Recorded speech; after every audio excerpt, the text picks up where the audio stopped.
ഹരേ കൃഷ്ണ. എല്ലാവർക്കും നല്ലൊരു വെള്ളിയാഴ്ച ആശംസിക്കുന്നു. ആയുസ്സും ആരോഗ്യവും സമ്പൽ സമൃദ്ധിയും സന്തോഷവും സമാധാനവും എല്ലാവരുടെയും ജീവിതത്തിൽ ഉണ്ടാവട്ടെ. എല്ലാ ആയുരാരോഗ്യ സൗഭാഗ്യങ്ങളും നിങ്ങളുടെ ജീവിതത്തിൽ ഉണ്ടാവട്ടെ. അമ്മയുടെയും ഗുരുവായൂരപ്പൻ്റെയും കാരുണ്യം നിങ്ങൾക്ക് എല്ലാവർക്കും ആവോളം ഉണ്ടാവട്ടെ എന്ന് ആശംസിക്കുന്നു. നല്ലൊരു ദിവസമായി തീരട്ടെ. കഴിഞ്ഞു പോയ ദുരിതങ്ങളും ദിവസങ്ങളും എല്ലാം മറന്ന് നമുക്ക് മുന്നോട്ട് ജീവിക്കാൻ ഭഗവാൻ വീണ്ടും വീണ്ടും പുതിയ പുതിയ ജീവിതങ്ങൾ തന്നുകൊണ്ടിരിക്കുകയാണ്. അപ്പോൾ ആ ജീവിതത്തിൽ നമുക്ക് പറ്റുന്ന എല്ലാ തെറ്റുകളെയും മറികടന്ന് നമ്മുടെ ജീവിതത്തിൽ അനാവശ്യമായി നിൽക്കുന്ന എല്ലാത്തിനെയും നമ്മൾ ഒഴിവാക്കിക്കൊണ്ട് മുന്നോട്ട് ജീവിക്കണം. കാരണം ജീവിതം നമ്മുടേത് മാത്രമാണ്. നമ്മളുടെ സന്തോഷത്തിൽ നിൽക്കാൻ നമ്മൾക്കൊപ്പം 1000 ആൾക്കാരുണ്ടാവും. അതിൽ പങ്കുപറ്റാനും കൂടെ നിൽക്കാനും നമ്മുടെ തെറ്റുകളെ പോലും ശരിയെന്ന് പറഞ്ഞു തരാനും ഒരുപാട് പേരുണ്ടാവും. എന്നാൽ ഒരിക്കൽ പോലും നമ്മുടെ ദുഃഖത്തിൽ പങ്കുചേരാൻ അധികം ആരും കാണില്ല. യഥാർത്ഥ ഭക്തർക്ക് മാത്രമായിരിക്കും അതിന് സാധിക്കുന്നത്. നമ്മുടെ ദുഃഖത്തിൽ ആരുണ്ടോ അവരാണ് നമ്മുടെ യഥാർത്ഥ ബന്ധുക്കൾ എന്ന് മനസ്സിലാക്കുക. കൂടെ പിറന്നതുകൊണ്ടോ കൂടെ പഠിച്ചതുകൊണ്ടോ കൂടെ ജോലി ചെയ്തതുകൊണ്ടോ ഒരിക്കലും ഒരു വ്യക്തി നമ്മുടെ സുഹൃത്താവുന്നില്ല. തൊട്ടടുത്ത് താമസിച്ചത് കൊണ്ടും ഒരു വ്യക്തി നമുക്ക് സുഹൃത്താവില്ല. എപ്പോഴാണോ നമ്മുടെ ജീവിതത്തിൽ ഒരു ദുഃഖം വരുന്നത്, ഒരു അനാരോഗ്യം വരുന്നത്, ആ സമയത്താണ് നമുക്കൊപ്പം നിൽക്കുന്ന വ്യക്തികൾ യഥാർത്ഥത്തിൽ ആരാണെന്ന് നമ്മൾ തിരിച്ചറിയുന്നത്. അപ്പം അതുകൊണ്ട് തന്നെ എപ്പോഴും ഒരു കാര്യം ചിന്തിക്കുക, നമുക്ക് ഒപ്പമുള്ളവരെ നമ്മൾ കണ്ണടച്ച് ഒരിക്കലും എന്ത് ചെയ്യരുത്, നമ്മുടേതെന്ന് വിചാരിക്കരുത്. നമ്മളൊരു കാര്യം മനസ്സിലാക്കുക, നമ്മൾക്ക് സമ്പത്തും ആരോഗ്യവും ഉള്ള കാലം വരെ മാത്രമാണ് നമ്മുടെ കുടുംബത്തിന് പോലും നമ്മളെ വേണ്ടത്. ഒരു പ്രസ്ഥാനത്തിലോ അല്ലെങ്കിൽ നല്ല ഒരു പൊസിഷനിൽ ഒരു ഡിപ്പാർട്ട്മെന്റിലൊക്കെ വർക്ക് ചെയ്യുമ്പോൾ നമ്മളോട് ഭവ്യതയോടുകൂടി നിൽക്കാൻ ഒരുപാട് പേരുണ്ടാവും. എന്നാൽ ഈ പ്രസ്ഥാനം, ഈ ഡിപ്പാർട്ട്മെന്റ്, ഈ ധനം, ആരോഗ്യം ഇതെല്ലാം നഷ്ടപ്പെട്ടാൽ നമ്മളെ ഒരാൾക്കും വേണ്ട. അപ്പൊ അതൊക്കെ ഒന്ന് തിരിച്ചറിയാം. സാധിക്കുന്നത്രോളം സഹായങ്ങൾ നമ്മൾ ചെയ്യാം. നമ്മളെ കൊണ്ട് എന്ത് സഹായം ഒരാൾക്ക് ചെയ്യാൻ സാധിക്കുമോ അത് ചെയ്യാം. പക്ഷെ ഒന്നോർക്കുക, ആ സഹായം നമ്മൾ ഇന്നലെ രാത്രി മഹാഭാരതത്തിൽ പഠിച്ചതുപോലെ അർഹതയുള്ളവർക്കാണോ നൽകുന്നത് എന്ന് ചിന്തിച്ചുകൊണ്ട് ചെയ്യാം. ഇനി നമുക്ക് ജീവിക്കാൻ സമയമില്ല, വളരെ ചുരുങ്ങിയ സമയമാണ്. ഓരോ പിറന്നാളുകളും കേക്ക് കട്ട് ചെയ്തും എല്ലാവരെയും വിളിച്ചുകൂട്ടി സദ്യ കൊടുത്തും ആഘോഷിക്കുമ്പോൾ നമ്മൾ ഓർക്കണം, നമ്മുടെ ജീവിതത്തിൽ നിന്ന്, ആയുസ്സിൽ നിന്ന്, കഴിഞ്ഞുപോയ ജന്മങ്ങളിലെ തെറ്റുകൾ തിരുത്താൻ ഭഗവാൻ നൽകിയ ഒരു അവസരത്തിൽ നിന്ന് ഓരോ ദിവസങ്ങളായി കുറഞ്ഞുകൊണ്ടിരിക്കുകയാണ്. ആ കുറയുന്നു എന്ന ഓർമ്മപ്പെടുത്തലുകളാണ് നമ്മുടെ പിറന്നാളുകൾ, ജന്മദിനങ്ങൾ. അപ്പോൾ ആ പിറന്നാളുകൾ നമ്മൾ ആഘോഷിക്കുമ്പോൾ ഇനിയും മുന്നോട്ടുള്ള കാൽവെപ്പിൽ നമുക്ക് തെറ്റുപറ്റാതെ നമ്മൾ എന്ത് ചെയ്യണം? സൂക്ഷിക്കണം. അങ്ങനെ ആയിരിക്കണം നമ്മൾ ജീവിക്കേണ്ടത്. ചിരിക്കുന്ന എല്ലാ മുഖങ്ങളും സ്വർണമാണെന്നും ആത്മാർത്ഥതയുള്ളതാണെന്നും നമ്മൾ ചിന്തിക്കരുത്. കൂടെ നടക്കുമ്പോഴും കൂടെ ഇരിക്കുമ്പോഴും കൂടെ ജീവിക്കുമ്പോഴും എല്ലാം പവിത്രമാണെന്ന് കരുതുന്നതും തെറ്റാണ്. ഈശ്വരൻ മാത്രമാണ് നമുക്ക് ശരിയായിട്ടുള്ളത്. ഈശ്വരൻ നൽകുന്ന ബന്ധങ്ങളെ തിരിച്ചറിയാൻ നമുക്കൊരല്പം സമയമെടുക്കും. അതുകൊണ്ട് ജീവിതം വളരെ ചെറുതാണ്. ആ ചെറിയ ജീവിതത്തിൽ നമ്മൾ എന്ത് ചെയ്യാം? നന്നായി ജീവിക്കാൻ ശ്രമിക്കാം. കറക്റ്റാണ്. കർമ്മഫലത്തെക്കുറിച്ച് ഓർത്ത് ആകുലതപ്പെടാതിരിക്കുക. എനിക്ക് എന്തെങ്കിലും നേടാനാവുമോ എന്നതിലല്ല, മറിച്ച് മറ്റുള്ളവർക്ക് എന്ത് നൽകാനാവുമെന്ന ഉദാത്തമായ ചിന്തയാണ് ഉത്തമം. ശരിയായ വാക്കുകളാണ് അദ്ദേഹം എഴുതിയിരിക്കുന്നത്. നമ്മളെല്ലാവരും ഒരുപാട് ദുഃഖങ്ങൾ അനുഭവിക്കുന്നു, ദുരിതങ്ങൾ അനുഭവിക്കുന്നു, വേദനകൾ അനുഭവിക്കുന്നു. ഇതെല്ലാം നമ്മുടെ കർമ്മഫലങ്ങളാണ്. ഈ ജന്മത്തിൽ നമ്മൾ ചെയ്ത തെറ്റല്ല നമ്മൾ ഈ അനുഭവിച്ചുകൊണ്ടിരിക്കുന്നത്. കഴിഞ്ഞ ജന്മങ്ങളിൽ, ഒരു ജന്മമല്ല നിരവധി ജന്മങ്ങളിൽ നമ്മൾ ചെയ്ത തെറ്റാണ് നമ്മൾ ഈ ജന്മത്തിൽ പല സാഹചര്യങ്ങളിലൂടെ അനുഭവിക്കുന്നത്. അതിനെ പഴിക്കാതെ അതിൻ്റെ കാഠിന്യം കുറക്കാൻ ഈശ്വരനോട് ദിവസം പ്രാർത്ഥിക്കുക. ഭഗവാനെ, എനിക്ക് ഇന്ന് ഇത് വേണം, നാളെ ഇത് വേണം എന്നല്ല പ്രാർത്ഥിക്കേണ്ടത്. ഈശ്വര, ഞാൻ അനുഭവിക്കുന്ന എൻ്റെ കർമ്മഫലങ്ങളിൽ എനിക്ക് തുണയായിരിക്കണമേ. എൻ്റെ ഈ കർമ്മഫലങ്ങൾ എനിക്ക് താങ്ങാവുന്നതിലും അപ്പുറമാണെന്ന് ഞാൻ തിരിച്ചറിയുന്നു. കുട്ടികൾ എപ്പോഴും എങ്ങനെയാണ്? കളിക്കുമ്പോൾ അമ്മയും അച്ഛനെയും മറന്നുപോകും. അവർ കുട്ടികളോട്, ആ കൂട്ടുകാരോട് വളരെയധികം ഇടപഴകി സന്തോഷത്തോടെ കളിച്ച് ചിരിച്ചു പോകും, അല്ലേ? പക്ഷേ വിശക്കുമ്പോൾ അമ്മയെ എന്ന് തേടി 2 കൈയും വെച്ച് തലയും ചൊറിഞ്ഞുകൊണ്ട് ഓടി വരും, അല്ലെങ്കിൽ അച്ഛൻ്റെ അടുത്തേക്ക് ഓടി വരും. അതുപോലെയാണ് നമ്മൾ ചിന്തിക്കേണ്ടത്. എന്ത്? യഥാർത്ഥത്തിൽ നമ്മുടെ സംരക്ഷകൻ, രക്ഷിതാവ് എന്ന് പറയുന്നത് ഭഗവാൻ മാത്രമാണ്, ദേവി മാത്രമാണ്. അവിടെ പെയ്തൊഴിയാത്ത വിഷമങ്ങളില്ല, പ്രയാസങ്ങളില്ല, ഉത്തരമില്ലാത്ത ചോദ്യമില്ല, ഒന്നുമില്ല. അവിടെയാണ് നമ്മൾ ആശ്രയിക്കേണ്ടത്, അവിടെയാണ് നമ്മൾ ചേർന്നിരിക്കേണ്ടത്. അതിന് ഒരേ ഒരു വാക്ക്, നാമജപം. ഈ നാമജപം എവിടെയുണ്ടോ അത് നമുക്ക് ജീവിതയാത്രയിൽ ഒരു താങ്ങായി മാറും. ഹരേ കൃഷ്ണ. അപ്പം നമുക്ക് ഇന്നത്തെ ക്ലാസ് സ്റ്റാർട്ട് ചെയ്യാം. ഭഗവത്ഗീത യഥാരൂപത്തിൽ അധ്യായം 7 നമ്മൾ പഠിക്കുന്നത് 2ാമത്തെ ശ്ലോകമാണ്. ജ്ഞാനം തേഹം സവിജ്ഞാനമിദം വക്ഷ്യാമ്യശേഷതഃ യജ്ഞാത്വാ നേഹ ഭൂയോ ന ജാതവമശ്യദ്യേ. എന്ന് വെച്ചാൽ വൈഷയിക ജ്ഞാനത്തെയും അതീന്ദ്രിയ ജ്ഞാനത്തെയും ഞാൻ ഇനി പൂർണ്ണമായി വിശദീകരിച്ചു തരാം. അതറിഞ്ഞാൽ പിന്നെ നിനക്ക് വേറെ ഒന്നും അറിയേണ്ടതായിട്ടില്ല. ഭഗവാൻ പറയാണ്, വൈഷയിക ജ്ഞാനം, അതായത് അതീന്ദ്രിയ ജ്ഞാനമുണ്ട്, വൈഷയിക ജ്ഞാനമുണ്ട്. ഈ 2 ജ്ഞാനത്തെയും കൂടെ നമുക്ക് ബിന്ദുമ്മ ഒരു മിനിറ്റ് കേട്ടോ, ഒന്നും വിചാരിക്കല്ലേ. ബിന്ദുമ്മ ഇവിടെ ഇരുന്നാലല്ലേ മഞ്ചരീസിൽ കോള് വരുന്നത് കാണാൻ പറ്റൂ. ഈ കർട്ടൻ മാറ്റി അവിടെ ഇരുന്നാൽ എങ്ങനെ കോള് കാണും? വിളിക്കുന്നവരെന്താ വിചാരിക്കുക? എടുക്കുന്നില്ല. അവരോട് പറയൂ ക്ലാസ്സിലാണെന്ന് പറയൂ. അപ്പോ 2 തരം ജ്ഞാനമുണ്ട്. ഈ 2 തരം ജ്ഞാനത്തെ കുറിച്ചും ഭഗവാൻ വൃത്തിയായിട്ട് നമുക്ക് പറഞ്ഞു തരാന്നാ പറയുന്നത്.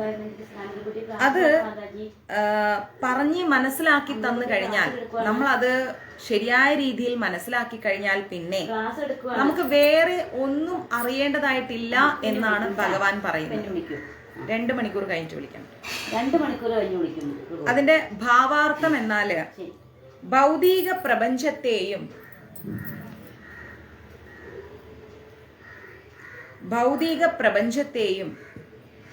അതിനു പിന്നിലുള്ള ചേതനയെയും ഈ 2നെയും ഉറവിടത്തെയും കുറിച്ചുള്ള അറിവാണ് സമഗ്രമായ ജ്ഞാനം. ഇത്രയും സിമ്പിളായിട്ട് ചിന്തിച്ചാൽ മതി. ഭൗതിക പ്രപഞ്ചം, അതായത് നമ്മളൊരു ലോകത്താണ് ജീവിക്കുന്നത് അല്ലെ? ഈ ലോകത്ത് നമ്മൾ ജീവിച്ചു. നമ്മൾ ആരെങ്കിലും നമ്മുടെ മരണത്തെക്കുറിച്ച് ചിന്തിച്ചിട്ടുണ്ടോ? നമ്മൾ എത്ര നാള് ഇവിടെ ഉണ്ടാവും എന്നതിനെ കുറിച്ച് ആലോചിച്ചിട്ടുണ്ടോ? ഇന്നലെ ഒരു ദിവസം ഉണ്ടായിരുന്നു, ഇന്നൊരു ദിവസമുണ്ട്. കലണ്ടറിൽ നോക്കുന്നു, ജനുവരി കഴിഞ്ഞു, ഇനി ഫെബ്രുവരി ആയി, അത് കഴിഞ്ഞ് മാർച്ച് വരുന്നു, വിഷു വരാറായി ഏപ്രിലില്, അത് കഴിഞ്ഞ് സമ്മർ വെക്കേഷനൊക്കെ മാർച്ച് ഏപ്രിൽ മെയ്യിലായി, പിന്നെ ജൂൺ നല്ല മഴയായി, ജൂലൈ ഓഗസ്റ്റ് ഓണമായി, സെപ്റ്റംബറിലൊക്കെ ഓണമായി, അങ്ങനെ നവംബർ ഡിസംബർ ശബരിമല സീസണായി, അതുപോലെ എന്താ പറയാ, ഒരുപാട് നമുക്ക് കാര്യങ്ങളല്ലേ, പിന്നെ ന്യൂ ഇയർ ആയി. ഇങ്ങനെ പോകുന്നു വർഷങ്ങളും സമയങ്ങളും. നമ്മൾ എത്ര കാലം ജീവിക്കും? ഇനിയൊരു ന്യൂ ഇയർ ആഘോഷിക്കാൻ നമ്മൾ ഉണ്ടാവുമോ എന്നൊന്നും നമുക്ക് ഉറപ്പില്ല. അപ്പോ ഈ സമയം കൊണ്ട് നമ്മൾ എന്ത് ചേർത്തു, നമ്മൾ എന്തുണ്ടാക്കി, നമ്മൾ എന്ത് സമ്പാദിച്ചു? നമുക്കൊന്ന് തലവേദന എടുത്ത് നമ്മളൊന്ന് ഹോസ്പിറ്റൽ പോയാൽ, ഒന്ന് സ്കാൻ ചെയ്യാൻ പറഞ്ഞാൽ നമ്മൾ അന്താളിച്ചു പോകും. കാരണം എന്താ? 8000 10,000 വേണം. എവിടെ പോകും? അപ്പൊ ഇക്കാലം അത്രയും ജീവിച്ചിട്ട് ദിവസം ഒരു 100 രൂപ നമ്മൾ നമുക്ക് വേണ്ടി മാറ്റി വെക്കാതെ പോയല്ലോ എന്നോർത്തോ ആരെങ്കിലും? പ്രശ്നങ്ങളൊക്കെ നമുക്കുണ്ട്. 10,000ങ്ങളുടെയും ലക്ഷങ്ങളുടെയും കോടികളുടെയും പ്രശ്നമുണ്ട്. സ്വന്തം വീടായിട്ടില്ല, എല്ലാം ശരി തന്നെ. നമ്മൾ നമുക്ക് വേണ്ടി ഒരു 100 രൂപ നമ്മൾ മാറ്റിവെച്ചോ? നമുക്ക് വയസ്സ് എത്രയായി? മുൻപൊക്കെ സ്കൂളിന്റെ പടികൾ ചാടിക്കയറുമ്പോൾ അമ്മ പറയും, പതുക്കെ കയറണേ മക്കളെ എന്ന് പറയും. നമ്മളോ ആ അമ്മയെന്നും പറഞ്ഞ് ഓടിക്കയറും. അന്നുണ്ടായ കാലിന്റെ ഫലം ഇന്ന് ഒരു ഹോസ്പിറ്റലിന്റെ 4 പടി കഴിഞ്ഞ് 5ാമത്തെ പടി കയറുമ്പോൾ നമുക്കുണ്ടോ? അന്ന് ശ്രദ്ധിക്കാൻ പിന്നിലുണ്ടായിരുന്ന അമ്മ ഇന്നുണ്ടോ? ഏറെ ചിന്തിക്കേണ്ടിയിരിക്കുന്നു നമ്മുടെ ജീവിതത്തെക്കുറിച്ച് അല്ലേ? ഇന്ന് നമുക്ക് ആരുണ്ട്? നമ്മൾ എന്തെല്ലാം വാക്കുകൾ കേൾക്കുന്നു നമ്മുടെ പ്രിയപ്പെട്ടവരിൽ നിന്ന്.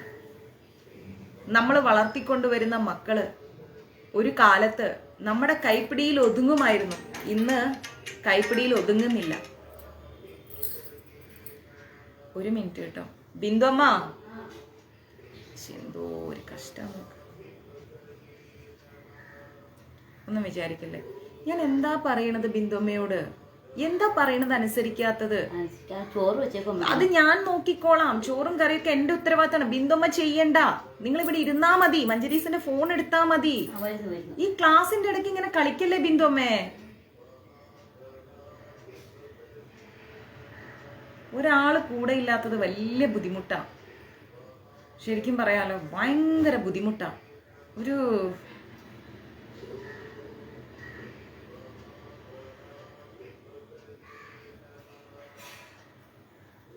എന്തൊരു കഷ്ടം.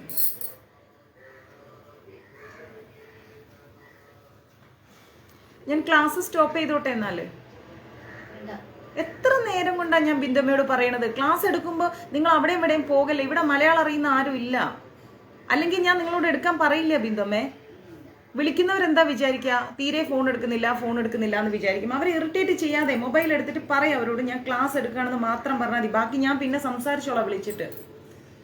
അതിനുവേണ്ടി ഇങ്ങനെ കിച്ചണിൽ പോയി ഇരിക്കാതെ, അവിടെ നിങ്ങൾക്ക് ഒരു ജോലിയില്ല, അതൊക്കെ ഞാൻ ചെയ്തോളൂ, അവിടെ ഇരിക്കൂ.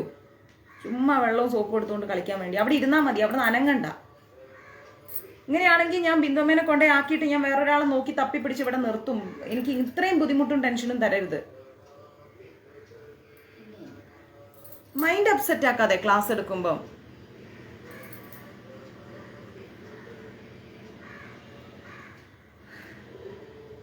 നമ്മൾ ഒരു കാര്യം ഒരു പ്രാവശ്യം പറഞ്ഞാലൊന്നും ചെയ്യൂല, 10 പ്രാവശ്യം പറഞ്ഞാൽ ചെയ്യും. എനിക്കിപ്പോൾ ക്ലാസ് എടുക്കുന്നിടത്തുനിന്ന് ഇവിടുന്ന് എഴുന്നേറ്റ് ഓടാൻ പറ്റില്ലല്ലോ. ആ സമയം നോക്കി നന്നായിട്ട് സോപ്പിലും വെള്ളത്തിലുമാണ് കളി.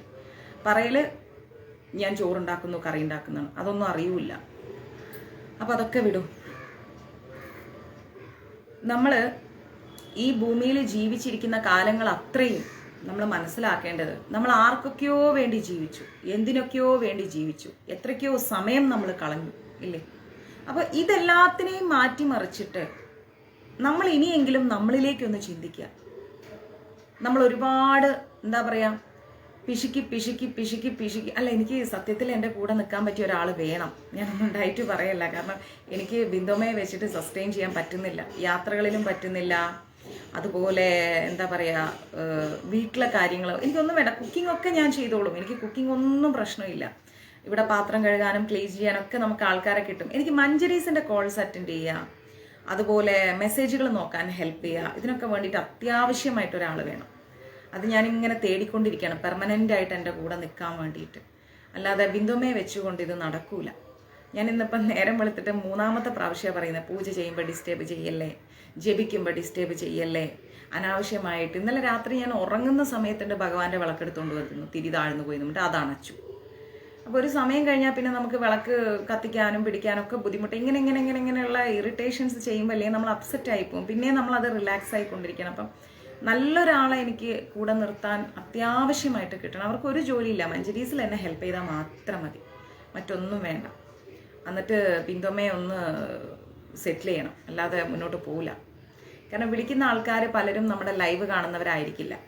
അവർ വിചാരിക്കൽ വല്ല റൂംസ് ബുക്ക് ചെയ്യാനോ മറ്റിനൊക്കെ വിളിക്കുമ്പോൾ ഇവരെപ്പോൾ വിളിച്ചാലും ഫോൺ എടുക്കൂല എന്നാ ചിന്തിക്കുക. അവർക്കറിയില്ലല്ലോ നമ്മൾ പൂജയിലാണ്, ക്ലാസ്സിലാണ്, നമ്മൾ അന്നദാനം കൊടുക്കുകയാണ്. ഇതൊന്നും അവർക്കറിയില്ല. എന്തിനാ ആളുകളെ നമ്മൾ വിഷമിപ്പിക്കുന്നത്? അവരവരുടെ അത്യാവശ്യത്തിനല്ലേ വിളിക്കുന്നത്. അപ്പം ഒരാൾ റെസ്പോണ്ട് ചെയ്താൽ മതി, അത്രേ വേണ്ടൂ. ക്ലാസ് എടുത്തിട്ട് ക്ലാസ് എടുക്കുകയാണ് എന്ന് പറഞ്ഞാൽ അത് കഴിഞ്ഞു. അവർ 2 മണിക്കൂർ കഴിയുമ്പോൾ വിളിച്ചോളൂ.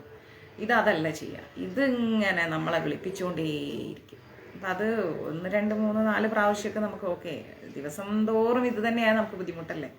നമ്മളൊരാളെ കൂടെ നിർത്തുന്നത് നമുക്കൊരു ഹെൽപ്പിന് വേണ്ടിയിട്ടാണ്. അവർക്കിവിടെ ഭാരിച്ച ഉത്തരവാദിത്തങ്ങളൊന്നുമില്ല. കുക്കിംഗ് ഒന്നും അവർക്ക് അറിയില്ല. അതൊക്കെ നമ്മൾ തന്നെയാണ് ചെയ്യുന്നത്. അവർ തുണി മടക്കുക, പാത്രം കഴുകുക, ഇത് രണ്ടുമാണ് അവരുടെ ജോലി. പക്ഷേ അതിൻ്റെ ഇടയ്ക്ക് എനിക്ക് മഞ്ജരീസിനൊരു ഹെൽപ്പിനാണ് നിർത്തിയത്. അത് നടക്കുന്നില്ല. നമുക്കിങ്ങനെ സമയം കളയാൻ പറ്റില്ലല്ലോ. എനിവേ അത് വിടും. അപ്പോൾ നമുക്ക് നമ്മുടെ കൈപ്പിടിയിൽ ഒതുങ്ങിയ ഒരു കുഞ്ഞുണ്ടായിരുന്നു ഒരു കാലത്ത്, നമ്മുടെ മക്കള് അല്ലേ. ആ കുട്ടികൾ ഇന്ന് നമ്മുടെ കൈപ്പിടിയിൽ ഒതുങ്ങുന്നുണ്ടോ?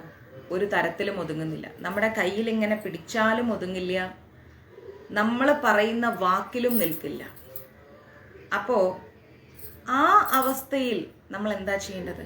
നമ്മൾ മനസ്സിലാക്കണം, നമ്മുടെ നെഞ്ചിലെ പാല് കൊടുത്ത് നമ്മുടെ ഗർഭപാത്രത്തിലെ ചൂടിൽ വളർത്തിയ മക്കൾ പോലും നമ്മളിൽ നിന്ന് 10 അടി മാറി നിൽക്കുന്ന സാഹചര്യത്തിലേക്കാണ് നമ്മൾ പോകുന്നത്. അപ്പോൾ ആ സാഹചര്യത്തിൽ നമ്മൾ നമുക്ക് വേണ്ടി ജീവിക്കുകയും നമുക്ക് ചുറ്റുമുള്ള ഭൗതിക പ്രകൃതി എന്താണെന്ന് മനസ്സിലാക്കുകയും നമ്മൾ എന്തിനു വേണ്ടിയാണ് ജീവിക്കുന്നത്, എന്താണ് നമ്മുടെ ജീവിതത്തിന്റെ ഉദ്ദേശമെന്ന് ചിന്തിക്കുകയും ഒക്കെ ചെയ്തു കഴിഞ്ഞാൽ പിന്നെ നമുക്ക് വേറെ ഒന്നും അറിയേണ്ടതായിട്ട് വരില്ല എന്നാണ് ഭഗവാൻ ഗീതയിലൂടെ പറഞ്ഞു തരുന്നത്. ഈ രണ്ടിൻ്റെയും ഇവിടത്തെയും അല്ല, കൂളാവുന്ന പ്രശ്നമൊന്നുമില്ല, ഓൾവേസ് കൂൾ തന്നെയാണ്. പക്ഷെ ആവശ്യം പറഞ്ഞതാണ്, ഒരു ആവശ്യമല്ല, അത്യാവശ്യം പറഞ്ഞില്ല. ബിന്ദുമ്മയെ കൊണ്ട് നടക്കില്ല, അതുകൊണ്ടാണ് ഒരാളെ വേണമെന്ന് പറഞ്ഞത്. ഞാൻ പലപ്പോഴും ബിന്ദുമ്മയോട് പറഞ്ഞിരുന്നു, ലൈവിൽ ഞാനിത് പറയും, എനിക്ക് അത്യാവശ്യമായിട്ട് ഒരാളെ വേണം എന്നുള്ളത്. ആ സാഹചര്യം ബിന്ദുമ്മ ഉണ്ടാക്കരുത് എന്ന്. 2, 3 കറങ്ങയൊക്കെ കഴിഞ്ഞു. ഇനിയിപ്പം നിർത്താതെ ബുദ്ധിമുട്ടാണ് നമുക്കൊരാളെ നിർത്താതെ. അതുകൊണ്ടാണ്, കാരണം ഇവിടെ മലയാളീസ് ഇല്ലല്ലോ, തമിഴല്ലേ എല്ലാവർക്കും പറ്റില്ല കോൾസ് അറ്റൻഡ് ചെയ്യാൻ. കൂളാണ്, വളരെ കൂളാണ്. പക്ഷെ ഒരാളെ വേണം, അർജന്റായിട്ട് വേണം. അപ്പോൾ ഇതാണ് അതീന്ദ്രിയ ജ്ഞാനം എന്നാണ് ഭഗവാൻ പറഞ്ഞിരുന്നത്. ഈ ഒരു അറിവ് നമ്മൾ തിരിച്ചറിഞ്ഞു കഴിഞ്ഞാൽ ഇതാണ് അതീന്ദ്രിയമായ അറിവ്. ട്രിവാൻഡ്രാണെങ്കിലും അർജുനൻ തൻ്റെ വിശ്വസ്ത ശിഷ്യനും സുഹൃത്തുമായതിനാലാണ് അദ്ദേഹത്തിന് ജ്ഞാനം ഉപദേശിക്കാൻ, അതെ കണ്ണം കൊണ്ടുവരും, ഭഗവാൻ തുനിയുന്നത്. മനസ്സിലായില്ലേ? അർജുനൻ എന്തായിരുന്നു ഭഗവാനെ അർജുനൻ ഗുരുവായി കണ്ടു, സുഹൃത്തായി കണ്ടു, സഹോദരനായി കണ്ടു. എല്ലാ രീതിയിലും അർജുനൻ ഭഗവാനെ കണ്ടു. അർജുനന്റെ ആവശ്യങ്ങൾ എന്താണെന്ന് മുൻകൂട്ടി മനസ്സിലാക്കിക്കൊണ്ട് തന്നെ ഭഗവാൻ കൃത്യമായിട്ട് കാര്യങ്ങൾ പറഞ്ഞു കൊടുത്തു. അപ്പൊ ഭഗവാനിൽ നിന്ന് കേട്ട ആ അതീന്ദ്രിയ ജ്ഞാനം അർജുനൻ മനസ്സിലാക്കിയത് കൊണ്ട് അർജുനന് ഗീത പൂർണ്ണമായി തിരിച്ചറിയാൻ സാധിച്ചു. അതേപോലെ നമുക്ക് ഗീത മനസ്സിലാവുന്നുണ്ടോ? ഇല്ല. കുറെ ശ്ലോകങ്ങൾ, അതിന്റെ ഭാവാർത്ഥങ്ങൾ. പക്ഷെ നമ്മൾ ഗീതയിലൂടെ തിരിച്ചറിയണം നമ്മൾ എന്താണ്, നമ്മൾ എവിടെയാണ്, നമുക്ക് വേണ്ടി ഇനി ആരുണ്ട്, നമ്മൾ എങ്ങോട്ട് പോകുന്നു. നാളെ നമ്മുടെ കാലൊന്ന് തെന്നി, ഒരു സ്റ്റെപ്പിൽ നിന്നൊന്ന് തെന്നിക്കഴിഞ്ഞ് നമ്മുടെ കാലൊന്ന് ഒടിഞ്ഞാൽ പോലും നമ്മുടെ കൂടെ ആരും ഉണ്ടാവില്ല. ഇതാണ് ജീവിതം. ആരോഗ്യം വളരെ ചെറുതാണ്. എല്ലാ കാലത്തും ഈ ആരോഗ്യം നമുക്കുണ്ടാവില്ല. എല്ലാവരും നമ്മളെ നോക്കില്ല, നമ്മളെ സംരക്ഷിക്കില്ല. നമുക്ക് കിട്ടിയ സാഹചര്യങ്ങളും അവസരങ്ങളും നമ്മൾ ഒരിക്കലും ദുർവിനിയോഗം ചെയ്യാനും പാടില്ല. ഈശ്വരനെ ഭജിച്ച് ഈശ്വരൻ എന്താണെന്ന് മനസ്സിലാക്കിക്കൊണ്ട് നമ്മൾ മുന്നോട്ട് ജീവിക്കണം. അപ്പോ 4-ാം അധ്യായത്തിന്റെ തുടക്കത്തിൽ പറഞ്ഞ ആശയത്തെ ഒന്നുകൂടി ഭഗവാൻ ഊന്നി പറയാണ് ഇവിടെ. മനസ്സിലായില്ലേ? ഒന്നുകൂടി ഭഗവാൻ ഇവിടെ ഉറപ്പിച്ചു പറയാണ്. ഭഗവാനിൽ നിന്ന് തുടങ്ങുന്ന ശിഷ്യ പരമ്പരയിൽപ്പെട്ട ഒരു ഭക്തന് മാത്രമേ സമ്പൂർണ്ണ ജ്ഞാനം നേടാൻ കഴിയൂ. ഭഗവാനിൽ നിന്ന് തുടങ്ങിയ ഒരു ശിഷ്യ പരമ്പരയുണ്ട്, അത് നമ്മുടെ ഇസ്കോൺ പരമ്പരയാണ്. ആ ഇസ്കോൺ പരമ്പര ഫോളോ ചെയ്യുന്ന ഒരു വ്യക്തിക്ക് മാത്രമാണ് ഗീത കൃത്യമായി മനസ്സിലാക്കാൻ സാധിക്കുക. അല്ലാത്ത ഒരാൾക്ക് ഗീത മനസ്സിലാവില്ല. അവരപ്പോഴും 10 ദിവസം വെജിറ്റേറിയനായി 11ാമത്തെ ദിവസം നോൺ വെജായി മാറും. അല്ലെങ്കിൽ ഇതൊക്കെ എന്തിനു വേണ്ടി എന്നുള്ളൊരു ചോദ്യത്തിലേക്ക് അവരെത്തും. കാരണം എന്താ? നമ്മൾ അനുഭവിക്കുന്ന ദുഃഖങ്ങളും ദുരിതങ്ങളും ഒന്നും തീരുന്നില്ലല്ലോ എന്നുള്ളതാണ് നമ്മുടെ ചോദ്യം. അതെ, സത്യം. ഒരു നല്ലൊരാളിനെ നമുക്ക് കിട്ടണം, അർജന്റാണ്. ഞാൻ കുറേ ദിവസമായിട്ട് തപ്പിക്കൊണ്ടിരിക്കുന്ന ഒരു നല്ലൊരാളെ, യാത്ര ചെയ്യാനും കൂടെ. അവരുടെ എക്സ്പെൻസ് ഒക്കെ ഞാൻ നോക്കിക്കോളാം, ചിലവുകളെല്ലാം ഞാൻ നോക്കാം. എൻ്റെ കൂടെ യാത്ര ചെയ്യാനും ക്ഷേത്രങ്ങളിൽ വരാനും പബ്ലിക് ഫംഗ്ഷനുകളിലൊക്കെ പോകാനും ഒക്കെ പറ്റിയ ഒരാളെ നമുക്ക് കിട്ടണം. അപ്പോൾ അങ്ങോട്ട് നോക്കിയിരുന്നു. അപ്പോൾ എന്താ ചെയ്യേണ്ടതെന്ന് വെച്ചാൽ, നമ്മൾ ഭഗവാനുമായി അടുത്ത് കഴിയുമ്പോൾ നമുക്ക് ഗീതയൊക്കെ കുറേയൊക്കെ മനസ്സിലാവും. പക്ഷെ നമ്മുടെ ദുഃഖങ്ങളും ദുരിതങ്ങളും ഒന്നും തീരുന്നില്ല. ഡെയിലി അമ്പലത്തിൽ പോകുന്നു, പ്രാർത്ഥിക്കുന്നു, ജപിക്കുന്നു, വായിക്കുന്നു, പ്രശ്നങ്ങൾ ഇങ്ങനെ വന്നുകൊണ്ടിരിക്കുകയാണ്. ഇതെന്താ തീരാത്തത് എന്നാണ് നമ്മൾ ആലോചിക്കുന്നത്. ഇല്ല, അപ്പോൾ നമ്മൾ എന്താ പറയാ, കുറേ നാളായി ഭഗവാനെ വിളിക്കുന്നു, ഒന്നും നടക്കുന്നില്ല എന്ന് പറയും. എന്നിട്ട് ഭഗവാനെ ആ പാതി വഴിയിൽ ഉപേക്ഷിച്ചിട്ട് നമ്മൾ നമ്മളെ കാര്യം നോക്കിക്കൊണ്ട് പോകും. ശരിയല്ലേ? വീണ്ടും പഴയ ജീവിതത്തിലേക്ക് നമ്മൾ വരും.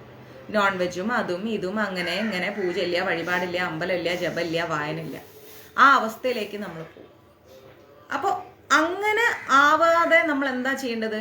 ഈ ജന്മം ഞാൻ അനുഭവിക്കുന്ന ദുഃഖങ്ങളും ദുരിതങ്ങളും ഒന്നും എൻ്റെ ഈ ജന്മത്തിലെ തെറ്റല്ല, ഇതിനൊന്നും ഭഗവാനല്ല ഉത്തരവാദി, ഭഗവാൻ ഇതൊന്നും പരീക്ഷിക്കുന്നതല്ല എന്ന് തിരിച്ചറിഞ്ഞുകൊണ്ട്, ഭഗവാന് നമ്മളെ ആരെയും പരീക്ഷിച്ചിട്ട് ഒന്നും കിട്ടാനില്ല, ഭഗവാൻ ഇതൊന്നും നമ്മളെ പരീക്ഷിക്കുന്നതല്ല എന്ന് തിരിച്ചറിഞ്ഞുകൊണ്ട്, കഴിഞ്ഞ ജന്മങ്ങളിലെ ദുരിതങ്ങളാണ് നമ്മൾ അനുഭവിക്കുന്നത് എന്ന് മനസ്സിലാക്കിക്കൊണ്ട് നമ്മൾ എന്ത് ചെയ്യണം?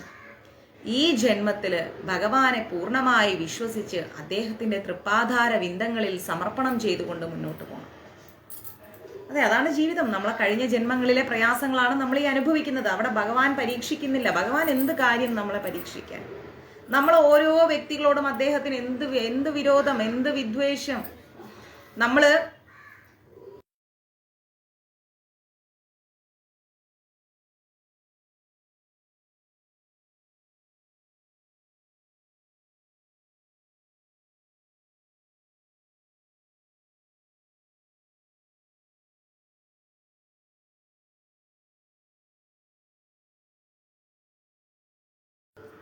അപ്പോ നമ്മൾ മനസ്സിലാക്കേണ്ടത്, ഇതൊന്നും നമ്മൾ കഴിഞ്ഞ ജന്മത്തിൽ ചെയ്ത തെറ്റുകളുടെ ഫലമാണ്. അത് ഒരു ജന്മല്ല, ജന്മാന്തരങ്ങളായിട്ട് ചെയ്ത തെറ്റുകളുടെ ഫലമാണ്.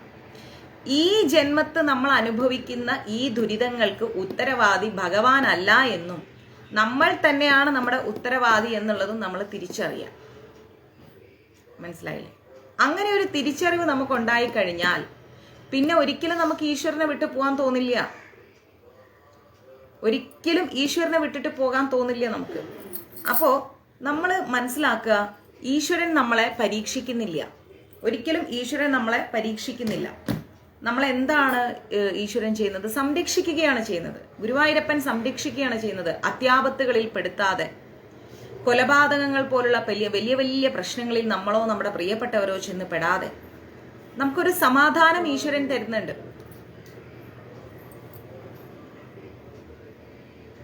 അത് വീണ്ടും പോയി. എനിക്ക് പേടിയാണ് ഇവര് നിങ്ങൾ കിച്ചണിൽ പോകാതെ ബിന്ദു അമ്മ. എന്താ ഈ തുരുതുരുപ്പ്? നിങ്ങൾക്ക് അടങ്ങി ഒതുങ്ങി ഇരിക്ക്.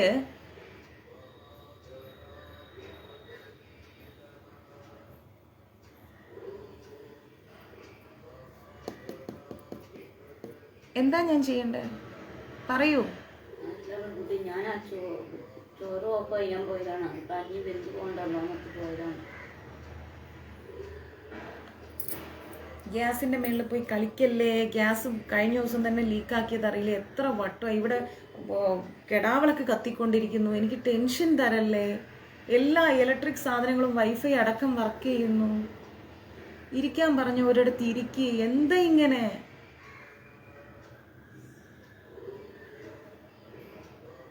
ഇനി ഞാൻ ക്ലാസ് എടുക്കാതെ ഇങ്ങനെ ഇരിക്കണോ നിങ്ങളെ നോക്കിക്കൊണ്ട്?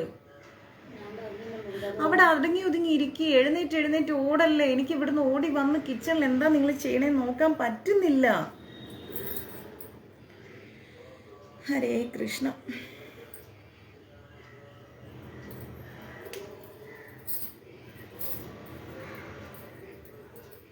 ഈ 2 മണിക്കൂർ എന്നെ വിട്ടേക്ക്. സമാധാനം എന്താ ക്ലാസ് എടുക്കാൻ? ഇങ്ങനെ പരീക്ഷിക്കാതിരിക്കുക, തുരുതുരുപ്പാവാതിരിക്കുക. ഒരു ഭാഗത്ത് ഇരുത്തിയ അവിടെ ഇരിക്കുക. ആ കൂവളം നന്നാക്കിക്കേ. ആ കൂവളത്തിന്റെ എല്ലാം 3 കട്ട് ചെയ്ത് വെച്ചോളൂ.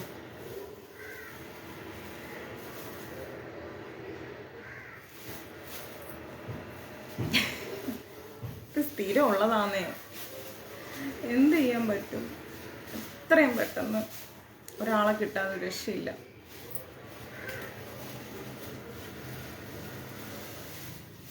ഇവിടെ ആരുമില്ല മാതാജി. ഇവിടെ ഞാൻ മാത്രമേ ഉള്ളൂ. ബാക്കി ചേച്ചിമാരൊക്കെ ഓരോരോ ജോലിയിലാണ്. അവരും ഇതിങ്ങനെ നടക്കുമ്പോൾ നോക്കും. കാരണം ഇറങ്ങിപ്പോയിക്കളയേ. അത്ര ഏജൊന്നുമില്ല, 51 വയസ്സേ ഉള്ളൂ അവർക്ക്. അവരൊരു സ്ഥലത്ത് അടങ്ങിയിരിക്കില്ല. അവരിങ്ങനെ തുരുതുരുന്ന് കളിച്ചുകൊണ്ടിരിക്കും. പക്ഷെ എനിക്ക് എന്താ അറിയോ, ഗ്യാസിൽ കളിക്കുമ്പോൾ ഭയങ്കര പ്രശ്നമുണ്ട്. കാരണം ഒരു വലിയ അബദ്ധം ചെയ്തു കഴിഞ്ഞ ദിവസം. ഞങ്ങളെല്ലാവരും നിൽക്കുമ്പോൾ ഗ്യാസ് ഒന്ന് ജസ്റ്റ് സിമ്മിലാക്കാൻ പറഞ്ഞതാ. അതിൻ്റെ റെഗുലേറ്റർ പിടിച്ചിട്ടാണ് തിരിക്കുന്നത്, ഗ്യാസ് അല്ല തിരിക്കുന്നത്. നമ്മളെ കാണാതെ അതിൻ്റെ മുകളിലൊക്കെ പോയി കളിക്കും. എനിക്ക് പേടി എന്താ വെച്ചാൽ ഇവിടെ കെടാവിളക്ക് 2 പോയിക്കൊണ്ടിരിക്കുകയാണേ. രാത്രിയൊക്കെ എനിക്ക് ബുദ്ധിമുട്ടാണ്, പേടിയാണ്. 2 കെടാവിളക്കാണ് പോകുന്നത്. ഈ ഗ്യാസിൻ്റെ മുകളിലുള്ള കളി കൂടുതലായി. ഇപ്പോൾ കുറേ നേരമായിട്ട് ഞാൻ ശ്രദ്ധിച്ചുകൊണ്ടിരിക്കുക. ഞാൻ ക്ലാസ് എടുക്കുന്നതിന് മുമ്പേ പറഞ്ഞു ഇവിടെ അടങ്ങിയിരിക്കുന്നുണ്ട്. അത് കേൾക്കുന്നില്ല. അതിൻ്റെ പിന്നാലെ ഓടിക്കൊണ്ടിരിക്കുക. അപ്പം അതൊക്കെ പോട്ടെ, ഇതൊക്കെ ഉണ്ടാവും. എന്ത് ചെയ്യാൻ പറ്റും? ഇതും നമ്മുടെ കർമ്മഫലം.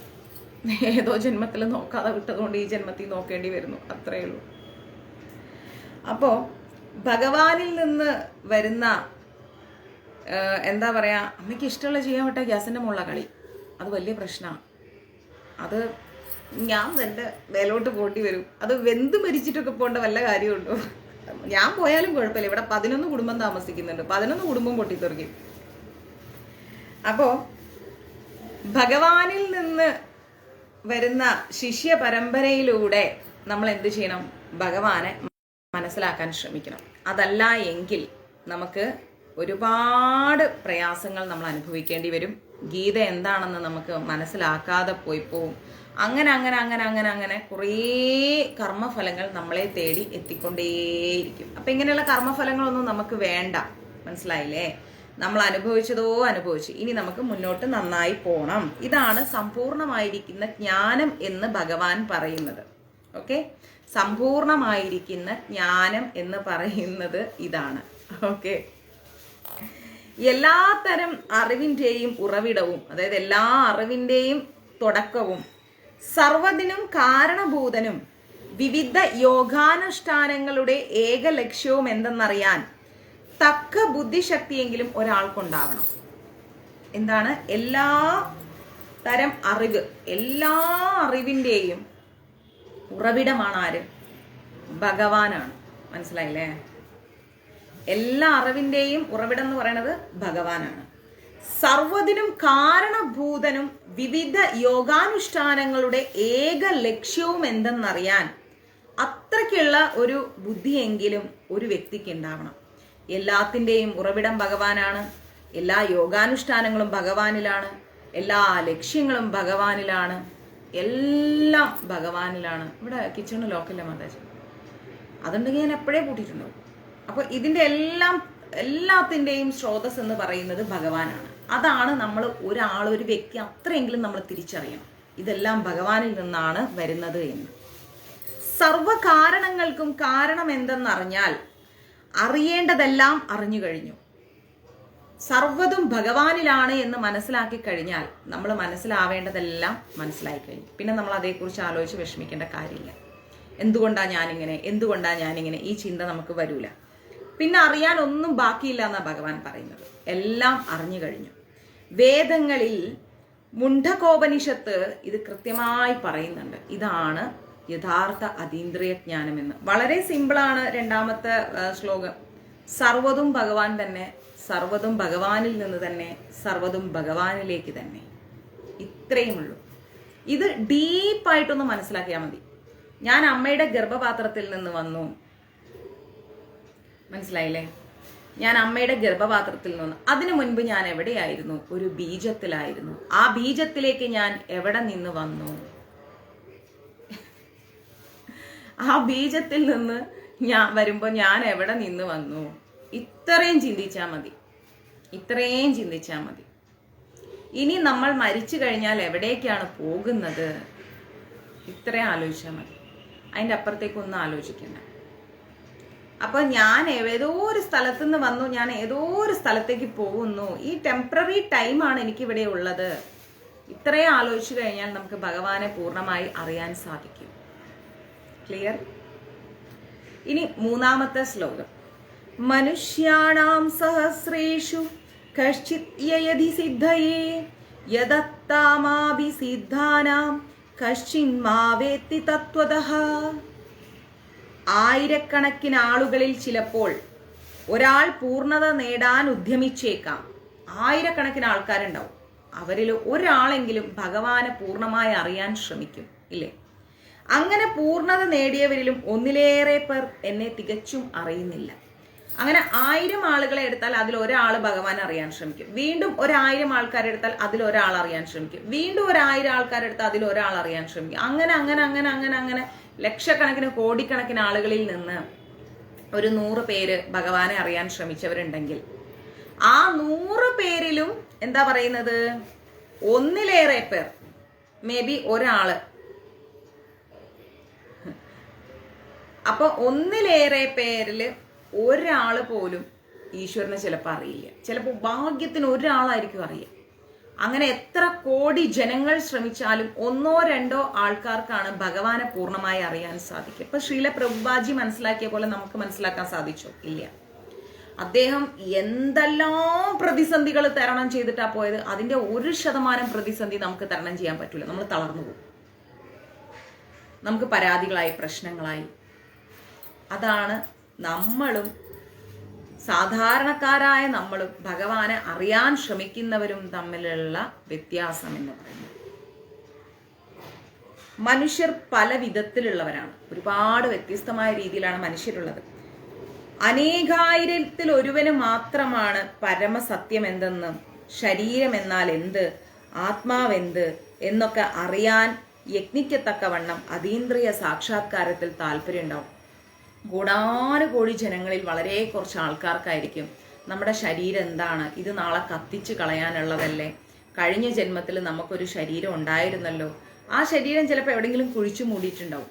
ആലോചിച്ച് നോക്കിക്കേ, ആ ശരീരം ചിലപ്പോൾ എവിടെയെങ്കിലും കുഴിച്ചു മൂടി വെച്ചിട്ടുണ്ടാവും. അപ്പോൾ ആ ശരീരം ഇപ്പോഴും അവിടെ ഉണ്ടാവും, നമ്മൾ അറിയുന്നില്ല. നമ്മൾ ചിലപ്പം ഒരു മുസ്ലിം കുടുംബത്തിലൊക്കെയാണ് കഴിഞ്ഞ ജന്മം ജനിച്ചത് എന്ന് കരുതാം. അപ്പം നമ്മൾ ആ ജന്മം മരിച്ച് ആ ജന്മത്തിൽ നമ്മുടെ ശരീരത്തെ അടക്കം ചെയ്ത് ഇന്നും നമ്മുടെ മക്കൾ ആ ഖബർസ്ഥാനിൽ പോയി പ്രാർത്ഥിക്കുന്നുണ്ടാവും. ഇല്ലേ, നമ്മൾ ക്രിസ്ത്യൻസിലാണെങ്കിൽ നമ്മൾ എന്താ പറയാ, അവിടെയുള്ള ഏതെങ്കിലും സെമിത്തേരിയിൽ നമ്മളെ അടക്കം ചെയ്തിട്ടുണ്ടാവും. നമ്മുടെ ബന്ധുമിത്രാദികൾ അവിടെ പോയി മെഴുകുതിരി കത്തിച്ച് പ്രാർത്ഥിക്കണം. പക്ഷെ നമ്മൾ പുനർജന്മം എടുത്തു. നമ്മൾ പുനർജന്മം എടുത്ത് നമ്മൾ പുതിയ ജീവിതത്തിലായി. മനസ്സിലായില്ലേ? നമ്മൾ പുതിയ ജീവിതത്തിലായി. ഇനി നമ്മള് എന്താ പറയാ, ആ പഴയ കാര്യങ്ങളൊന്നും അറിയില്ല. നമ്മുടെ ആ കാലത്തെ തലമുറകള് ഇപ്പോഴും ജീവിക്കുന്നുണ്ട്. അവരാരാണെന്നോ എന്താണെന്നോ ഒന്നും നമ്മൾ അറിയുന്നില്ല. മനസ്സിലായില്ലേ? അപ്പോ നമ്മൾ ഒരു കാര്യം മനസ്സിലാക്കണം, ഇതൊക്കെ തിരിച്ചറിയാൻ കഴിവുള്ള ഒത്തിരി വ്യക്തികളുണ്ട്. അപ്പൊ ആ വ്യക്തികളില് 1-2 പേർക്കാണ് ഭഗവാനെ അറിയാൻ സാധിക്കുക. അല്ലാത്തവർക്ക് അറിയാൻ സാധിക്കില്ല.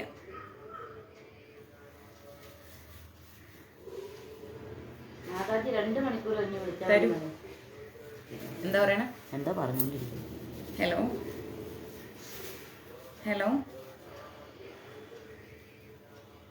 ഹലോ,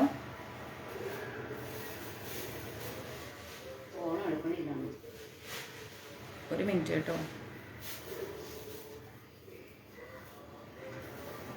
2 മണിക്കൂർ കഴിഞ്ഞാൽ പറ്റൂല, ഇപ്പം തന്നെ മിണ്ടണം എന്നാ പറയണം. ആരാണോ നോക്കട്ടെ. ഇങ്ങനെ കുറച്ച് ആൾക്കാർ ക്ലാസ്സിൻ്റെ ഇടയ്ക്ക് വരുന്ന ഓരോ കാര്യങ്ങൾ. ഹലോ, നമസ്തേ അമ്മ, പറയൂ. ഓ പറയാം അമ്മ, ഞാൻ ക്ലാസ് എടുക്കണം അമ്മ, അത് കഴിഞ്ഞിട്ട് വിളിക്കാം. അതുകൊണ്ട്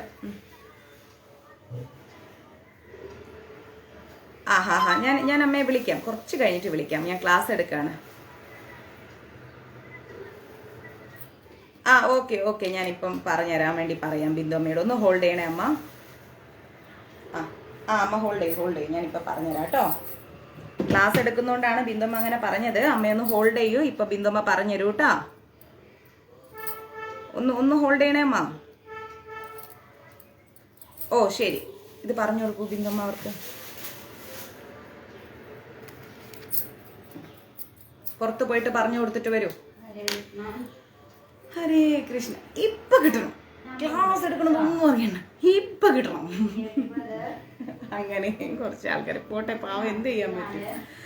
അപ്പം അതിൻ്റെ ഇടയ്ക്ക് നമ്മുടെ സുനിൽ പ്രഭുവിന്റെ പിറന്നാളാണെന്ന് പറയാം. ഹരേ കൃഷ്ണ. ഗുരുവായൂർ മഞ്ജരീസിന്റെയും എന്റെയും ഹൃദയം നിറഞ്ഞ പിറന്നാൾ ആശംസകൾ. ആയുരാരോഗ്യ സൗഭാഗ്യങ്ങളും ഐശ്വര്യങ്ങളും സമ്പത്തും ശ്രേഷ്ഠതയും ആരോഗ്യവും എല്ലാം അങ്ങേക്ക് കിട്ടട്ടെ. Hare Krishna. Many many happy returns of the day. Okay. അപ്പോ ഇവിടെ ഭഗവാൻ പറയുന്നത്, ആയിരക്കണക്കിന് ആൾക്കാരുടെ കൂട്ടത്തിൽ നിന്ന് വളരെ കുറച്ച് ആൾക്കാരായിരിക്കും ഭഗവാനെ അറിയാൻ ശ്രമിക്കുന്നത്. അപ്പോ അതീന്ദ്രിയ സാക്ഷാത്കാരത്തിൽ വളരെ കുറച്ച് ആൾക്കാർക്കേ താല്പര്യമുള്ളൂ. എല്ലാവർക്കൊന്നും താല്പര്യമില്ല. എന്തേലും പറഞ്ഞു കഴിഞ്ഞാൽ അവരറിയ പിന്നെ നിങ്ങളും നിങ്ങളുടെ ഒരു കൃഷ്ണനൊന്നും മിണ്ടാണ്ട് പൊക്കോടുന്നു, ഞങ്ങൾ ഈ നോൺ വെജ് ഒക്കെ കഴിച്ച് ഇതൊക്കെ ഭഗവാൻ തിന്നാനുണ്ടാക്കി തന്നതാണ് എന്ന് പറയും. അപ്പോൾ ഇതൊന്നുമല്ല അതിന്റെ പരമാർത്ഥം എന്ന് പറയുന്നത്. ഭഗവാനെ നമ്മൾ മനസ്സിലാക്കണം. ഇത് ഫോണും കൊണ്ട് ആ വഴിക്ക് പോയാ ബിന്ദുമേ, അതങ്ങനെ ഒരാൾ. അപ്പോ ആയിരക്കണക്കിന് ആൾക്കാർക്കൊന്നും താല്പര്യമില്ല ഭഗവാനെ കുറിച്ച് അറിയാൻ. വളരെ കുറച്ച് ആൾക്കാർക്കേ താല്പര്യമുള്ളൂ. ആ കുറച്ച് ആളുകളിൽപ്പെട്ട 1-2 ആൾക്കാരായിരിക്കും ശീല പ്രഭുപാജിയെ പോലെയുള്ളവര്. അങ്ങനെ ശ്രമിച്ചവരിൽ വളരെ കുറച്ച് ആൾക്കാർക്കേ ഭഗവാനെ തിരിച്ചറിയാനും സാധിക്കും. മനസ്സിലാവുന്നുണ്ട്? ഭഗവാനെ തിരിച്ചറിയാനും സാധിക്കും. അതീന്ദ്രിയ ജ്ഞാനം എന്ന് പറഞ്ഞാൽ പെട്ടെന്നൊന്നും ക്യാച്ച് ചെയ്യാൻ പറ്റുന്ന ഒരു ഡിപ്പാർട്ട്മെന്റ് അല്ല അതീന്ദ്രിയ ജ്ഞാനം. അത് നമ്മളെ ചിലപ്പോൾ മാനസിക രോഗികളാക്കും, ഭ്രാന്തന്മാരാണെന്ന് പറയും, അല്ലെങ്കിൽ സന്യാസികളാണെന്ന് പറയും. പല പേരുകളും നമുക്ക് കിട്ടും ഭഗവാനോട് അടുക്കുമ്പോൾ. പക്ഷേ യഥാർത്ഥത്തിൽ ഭഗവാൻ നമുക്ക് എന്താ തരുന്നത്? ഭക്തിയാണ് തരുന്നത്. ഭഗവാനോടുള്ള ഒരു അതീന്ദ്രിയമായിരിക്കുന്ന പ്രേമമാണ് നമുക്ക് തരുന്നത്. അത് നമ്മൾ എന്ത് ചെയ്യണം? എല്ലാ പ്രതിസന്ധികളെയും തരണം ചെയ്തുകൊണ്ട് ആ പ്രേമ ഭക്തി സ്വായത്തമാക്കാൻ ശ്രമിക്കുക. ആ പ്രേമ ഭക്തിയിലൂടെ മാത്രമാണ് നമുക്ക് എന്ത് ലഭിക്കുന്നത്? മോക്ഷം ലഭിക്കുന്നത്. മനസ്സിലായോ? പൊതുവെ മനുഷ്യ സമൂഹം എങ്ങനെയാന്ന് വെച്ച് കഴിഞ്ഞാല് ഭക്ഷണം, നിദ്ര, സ്വയം രക്ഷ, കാമപൂർത്തി തുടങ്ങിയ ജന്തു സഹജങ്ങളായിരിക്കുന്ന പ്രവൃത്തികളിൽ ഏർപ്പെട്ടു തന്നെ ജീവിതം കഴിച്ചു കൂട്ടുന്നു. അല്ലെ? ജന്തുക്കൾ എങ്ങനെയാണ്? കുറെ ഭക്ഷണം തിന്നണം, കുറെ അവിടെ അലഞ്ഞു തിരിയണം, കുറെ കിടന്ന് ഉറങ്ങണം, കുറെ അങ്ങോട്ട് പോണേ. അവർക്ക് വേണ്ടി ഒന്നും ചേർത്ത് വെക്കുന്നില്ല. ആധ്യാത്മികമായിട്ടും ചേർത്ത് വെക്കുന്നില്ല, ഭൗതികമായിട്ടും അവർ ചേർത്ത് വെക്കുന്നില്ല. അവരൊരു ഇരയെ കിട്ടുന്നു, അതിനെ കടിച്ച് കൊടഞ്ഞ് തിന്ന് അവരങ്ങനെ അവിടെയും ഇവിടെയിട്ട് അവരെ കാര്യം നോക്കി അങ്ങ് പോകുന്നു. ഈ ജന്തു സ്വഭാവമായിരിക്കുന്ന സ്വഭാവങ്ങളാണ് ഇന്ന് പൊതുവെ സമൂഹത്തിൽ നമ്മൾ കണ്ടുകൊണ്ടിരിക്കുന്നത്. ജന്തു സഹജമായിരിക്കുന്ന സ്വഭാവമാണ് മനുഷ്യരിൽ. രാവിലെ 7 മണിയായാലും എഴുന്നേക്കില്ല, 8 മണിയായാലും എഴുന്നേക്കില്ല, 9 മണിയായാലും എഴുന്നേക്കില്ല, നേരത്തെ കുളിക്കൂല്ല, ജപിക്കൂല്ല, വായിക്കൂല്ല, കുളിക്കാതെ പോയി തിന്നും ചെയ്യും, അടുക്കളയിലും കയറും, തിന്ന് വയ്യ ഇനി വൈകിട്ട് കുളിക്കാന്ന് പറഞ്ഞൊരു കിടത്തങ്ങ് പോയി കിടക്കും. ഇങ്ങനെ ജന്തു സഹജമായിരിക്കുന്ന സ്വഭാവങ്ങളിൽ നിന്നെല്ലാം നമ്മൾ പുറത്തു വന്നിട്ട് ഈശ്വരൻ നമുക്ക് തന്ന ഒരു സമയമുണ്ട് അല്ലേ? ആ എന്നിട്ട് ഈ നേരം വൈകി എണീറ്റ് ഇതെല്ലാം തിന്നുകൂട്ടി ഒരുമാതിരി മൈൻഡിൽ നിന്നിട്ട് പറയുന്ന രാത്രി മുഴുവൻ ഉറക്കമില്ല എനിക്ക്, ഉറക്കം ശരിയായില്ല എനിക്കെന്ന്. നമ്മളൊരു സമയം നിശ്ചയിച്ച്, അല്ലെങ്കിൽ പിന്നെ നമ്മൾ ഉറക്കത്തെ ജയിക്കാൻ പഠിച്ചവരായിരിക്കണം. 2-3 മണിക്കൂർ ഉറങ്ങിയാലും എനിക്ക് പ്രശ്നമൊന്നുമില്ല എന്ന് ചിന്തിച്ച് നമ്മൾക്കത് പിടിച്ചു നിൽക്കാൻ സാധിക്കുന്ന വ്യക്തികളാണെങ്കിൽ കുഴപ്പമില്ല. അല്ലാത്ത വ്യക്തികൾ എന്ന് പറഞ്ഞു കഴിഞ്ഞാൽ എന്താ ചെയ്യേണ്ടത്? സമയം നമ്മൾ ഒരു നിശ്ചിത സമയം ജീവിതത്തിൽ ഉണ്ടാക്കണം. ഈ ജന്തുവിന്റെ സ്വഭാവം നമ്മൾ കാണിക്കാതെ ഇരിക്കണം. ആധ്യാത്മികതയിലേക്ക് ഉയരണമെങ്കിൽ, ഭഗവാനെ അറിയണമെങ്കിൽ മനുഷ്യനെ ആദ്യം നമ്മൾ എന്ത് ചെയ്യണം? മനുഷ്യരായ നമ്മൾ ആ ഒരു ഡിസിപ്ലിൻ, ഒരു ടൈം ടേബിൾ ചാർട്ട് നമ്മുടെ ജീവിതത്തിന്റെ ഓരോ സമയത്തിനും ഉണ്ടാക്കണം. ചില ആൾക്കാരുണ്ട്, എൻ്റെ അച്ഛനൊക്കെ എങ്ങനെയാണെന്ന് വെച്ചാൽ 7:30 മണിക്ക് ചെയ്യേണ്ട കാര്യം അത് 7 മണിക്ക് ചെയ്ത് പൂർത്തിയാക്കിയിരിക്കും. 7:30 മണിയാകുമ്പോൾ ഫ്രീ ആയിരിക്കും. എന്നോട് എൻ്റെ അച്ഛൻ പറയാറുണ്ട്, 8:30 മണിക്ക് ക്ലാസ് എന്ന് പറഞ്ഞു കഴിഞ്ഞാൽ നീ 7:30 മണിക്ക് റെഡി ആയിരിക്കണം. ബാക്കി 1 മണിക്കൂർ നീ റിലാക്സ് ചെയ്തോ, വിരോധമില്ല. നീ ഇത് 8:30 മണിയുടെ ക്ലാസ്സിന് 8 മണിക്ക് റെഡി ആയാൽ പോയാൽ 8:45 നിനക്ക് എന്താവില്ല, ക്ലാസ് എടുക്കാൻ പറ്റില്ല. അപ്പൊ ആ ക്ലാസ് കേൾക്കാൻ വെയിറ്റ് ചെയ്യുന്നവരോ, മാതാജി 8:30 പറഞ്ഞതാണല്ലോ, കാണുന്നില്ല എന്ന് പറയാം. ചിലപ്പോൾ അവർ മൊബൈലോടെ വെച്ച് ഇന്നില്ല എന്ന് ഓർത്തിട്ട് അവരെ വഴിക്ക് പോകും. അപ്പൊ നീ കാരണം ഒരു ക്ലാസ് അവർക്ക് മിസ്സാവാണ്. നിന്നെ ഭഗവാൻ ഏൽപ്പിച്ച ദൗത്യം അവിടെ പൂർണ്ണമാവാതെ പോവുകയാണ്. ചെയ്യുന്ന കാര്യത്തിൽ ഒരു പൂർണ്ണതയുണ്ടെങ്കിലേ ചെയ്യുന്നതിൽ ഒരു റിസൾട്ട് ഉള്ളൂ. അപ്പൊ ഇതൊക്കെ വലിയ വലിയ അറിവുകളാണ്. അപ്പൊ നമ്മൾ എന്താ പറയാ, അതൊന്നും കുഴപ്പമില്ല, ഞാനത് അങ്ങനെ നോക്കി. ഇതല്ല അതിന്റെ ഉത്തരം. നമ്മൾ ഓരോന്നിൽ നിന്നും പഠിക്കാൻ ശ്രമിക്കണം. എന്റെ ഇവിടുത്തെ പ്രശ്നം എന്ന് പറഞ്ഞാൽ ഇങ്ങനത്തെ കുറെ സാഹചര്യങ്ങളാണ് എന്നെ ലേറ്റ് ആക്കുന്നത്, വേറെ ഒന്നുമല്ല. അപ്പോ നമ്മള് എപ്പോഴും സമയത്തിന് എന്താ പറയാ വില കൊടുത്തിട്ട്, പട്ടാളക്കാരെ പോലെ ഈ ശ്രീകണ്ഠൻ പ്രഭുവിനെ പോലെയൊക്കെ സമയത്തിന് വില കൊടുത്തിട്ട് നമ്മൾ എന്ത് ചെയ്യാ, ആ സമയമാണ് നമ്മുടെ ഈശ്വരൻ എന്ന് പറഞ്ഞുകൊണ്ട് വിശ്വസിച്ചുകൊണ്ട് നമ്മൾ മുന്നോട്ട് പോവാം. അങ്ങനെ ഒരു ഡിസിപ്ലിൻ ഉണ്ടാക്കിയെടുക്കുക. അപ്പൊ ജന്തു സഹജമായിരിക്കുന്ന സ്വഭാവം നമ്മളിൽ നിന്ന് പോകുന്ന പറഞ്ഞിരിക്കുന്നത്. പിന്നെന്താ പറയണത്? അതീന്ദ്രിയ ജ്ഞാനത്തിൽ ആഗ്രഹമുള്ളവർ എത്രയോ ദുർലഭം. അതീന്ദ്രിയമായ ജ്ഞാനത്തിൽ ഒരു ആഗ്രഹം വെക്കുന്നവള് വളരെ കുറച്ചാണെന്നാ പറയുന്നത്. ഭഗവത്ഗീതയുടെ ആദ്യത്തെ 6 അധ്യായങ്ങളിൽ പറഞ്ഞതുപോലെ ആർക്കു വേണ്ടിയാണ് ഇനി പറയുന്നു. അതീന്ദ്രിയ ജ്ഞാനം അറിയാൻ ഇഷ്ടപ്പെടുന്നവര് ആരാണ്? മനസ്സിലായില്ലേ? ആരാണ് അതീന്ദ്രിയ ജ്ഞാനം ഇഷ്ടപ്പെടാൻ ആഗ്രഹിക്കുന്നത് എന്നുള്ളത് നമുക്ക് മനസ്സിലാക്കാം. പരമാത്മ സാക്ഷാത്കാരം, ജ്ഞാനയോഗം, ധ്യാനയോഗം എന്നിവയിലൂടെയുള്ള സാക്ഷാത്കാരം, ആത്മാവും പദാർത്ഥവും തമ്മിലുള്ള വേർതിരിച്ചറിയൽ എന്നിങ്ങനെയുള്ള അതീന്ദ്രിയ ജ്ഞാനത്തിൽ താല്പര്യമുള്ളവർക്ക് വേണ്ടിയാണ് ഇതെല്ലാം നമ്മൾ പറയുന്നത്. മനസ്സിലായില്ലേ? അല്ലാതെ നമ്മുടെ ഈ ജോബിൻ പരേരയെ പോലുള്ള ആളുകൾക്ക് വേണ്ടിയല്ല നമ്മൾ ഇതൊന്നും പറയുന്നത്. Every time Krishna prayer. അതെ, എവറി ടൈം. ജോബിൻ പെരേര നമസ്തേ, ഹരേ കൃഷ്ണ. ചുമ്മാ ഒരു തമാശ പറഞ്ഞോട്ടോ, ഞെട്ടിക്കാണോ ഞാനൊന്നും പറഞ്ഞില്ലല്ലോ എന്ന്. അപ്പോ നമ്മള് എവറി ടൈം ഒന്നും കൃഷ്ണ പ്രേയർ നടന്നില്ലെങ്കിലും കുറച്ചൊക്കെ പ്രാർത്ഥിക്കാൻ ശ്രമിക്കുക. നമ്മൾ പ്രാർത്ഥിക്കുന്നത് ആർക്കും വേണ്ടിയല്ല, നമുക്ക് വേണ്ടി മാത്രമാണ്, അല്ലെ? നമ്മൾക്ക് വേണ്ടി മാത്രമാണ് നമ്മൾ പ്രാർത്ഥിക്കുന്നത്. നമുക്ക് എന്തെല്ലാം കാര്യങ്ങളുണ്ട്, എത്ര ജന്മങ്ങൾ കൊണ്ട് നമ്മൾ ഈ പ്രതിസന്ധി ഘട്ടങ്ങളിലൂടെ കടന്നു പോകുന്നു. ഇനിയെങ്കിലും ഇതിൽ നിന്നൊക്കെ പുറത്തു വരണം. നമ്മുടെ മക്കള് നമ്മളോട് നന്നായി പെരുമാറണമെന്ന് അറ്റ്ലീസ്റ്റ് നമ്മൾ അതെങ്കിലും ആഗ്രഹിക്കാറില്ലേ? അതിനൊക്കെ ഒരു സൊല്യൂഷനാണ് ഭഗവാൻ എന്ന് പറയുന്നത്. കൂടുതലൊന്നും വേണ്ട, ഒരു 10 മിനിറ്റ് കണ്ണടച്ച് ഭഗവാനെ മാത്രം മനസ്സിൽ ധ്യാനിച്ചിരുന്നാൽ മതി. അത് മാത്രം ചെയ്താൽ മതി. നന്മ വരും നമ്മുടെ ജീവിതത്തിൽ. പ്രയാസങ്ങളിൽ നിന്നൊക്കെ നമുക്ക് പുറത്തു വരാൻ സാധിക്കും, വൈയായികകളിൽ നിന്നൊക്കെ പുറത്തു വരാൻ സാധിക്കും. എനിക്ക് വലിയ ആഗ്രഹമുണ്ട്. കുറേ അമ്മമാരിങ്ങനെ നമ്മുടെ മഞ്ജരീസ് കാണുന്ന പാവപ്പെട്ട കുറേ അമ്മമാർ വീട്ടിൽ നിന്നൊന്നും പുറത്തു പോകാനാവാതെ ഒരു റൂമിൽ അടച്ചിരിക്കുന്ന, അല്ലെങ്കിൽ കുറേ ദുഃഖം അനുഭവിക്കുന്ന കുറേ മാതാജിമാര്, പ്രയാസം അനുഭവിക്കുന്ന നമ്മുടെ രമണൻ പ്രഭുവിനെ പോലെയുള്ള കുറേ പ്രഭുക്കന്മാർ, ഇവരെയൊക്കെ ചെന്നൊന്ന് വിസിറ്റ് ചെയ്യണം, കാണണം, അവരുടെ കൂടെ കുറച്ചു നേരം ഇരിക്കണം. ഒരു 5 മിനിറ്റെങ്കിലും, ഒരു 5 മിനിറ്റ് അവരുമായി ഒന്നിച്ചിരുന്ന് ഒരു കാപ്പി കുടിക്കണം എന്നൊക്കെ എൻ്റെ വലിയ വലിയ ആഗ്രഹമാണ്. വൈകാതെ എൻ്റെ ആരോഗ്യ പ്രശ്നങ്ങളെല്ലാം മാറിയാൽ, എൻ്റെ ഷൂട്ടിൻ്റെ ഷെഡ്യൂളൊക്കെ ഒന്ന് ഒതുങ്ങിക്കഴിഞ്ഞാൽ ഞാനിങ്ങനെ ഓരോരുത്തരെ തേടിയെത്തും, അവരുടെ കൂടെ കുറച്ച് സമയം ഇരിക്കും, സംസാരിക്കും. നമുക്കിതൊക്കെ ജീവിതത്തിൽ കിട്ടുന്ന അനുഭൂതി നിറഞ്ഞ സമയങ്ങളാണ്, അല്ലേ? അവരുടെ ഇല്ലായ്മകളിലും എൻ്റെ ഇല്ലായ്മകളിലും ഒരുമിച്ച് നിൽക്കുക. നമുക്ക് കിട്ടുന്ന ആ ഒരു 10 മിനിറ്റ് ഒന്നും വേണ്ട. ഏതെങ്കിലും ഒരു എന്താ പറയുക, മകന്റെ വീട്ടിലോ മകളുടെ വീട്ടിലോ ഒക്കെ മരുമക്കളുടെ മുഖമൊക്കെ കണ്ട് ജീവിക്കുന്ന എത്രയോ പാവ അമ്മമാരുണ്ട്. അവരുടെ അടുത്ത് അവർ കിടക്കുന്ന ആ കട്ടിലില് കുറച്ചു നേരം പോയിരുന്ന് അവരുടെ കാലിലൊന്ന് കൈവച്ച് അവരുടെ കൈകളൊന്ന് ചേർത്ത് പിടിച്ച്, അമ്മേ വിഷമിക്കണ്ട എന്ന് പറഞ്ഞ് അവർക്ക് നമ്മൾ എന്തെങ്കിലും ഒരു ഗിഫ്റ്റ് കൊടുത്താൽ ആ ഗിഫ്റ്റ് പോലും അവരെന്താന്ന് നോക്കുന്ന 2ാമത്തെ തവണയായിരിക്കും. നമ്മളെ കാണുമ്പോൾ അവരങ്ങ് ചേർത്ത് പിടിക്കും, ഇല്ലേ മോളേന്ന് പറഞ്ഞുകൊണ്ട്. അന്ന് ആ സമയം അവര് വർഷങ്ങൾ കൊണ്ട് അവരുടെ ഹൃദയത്തിലുള്ളതെല്ലാം പെയ്തൊഴിയും. ഒന്ന് ആലോചിക്കുക, എന്നെ തേടി വരാൻ ഒരാളുണ്ട്, അവര് പെയ്തൊഴിയും.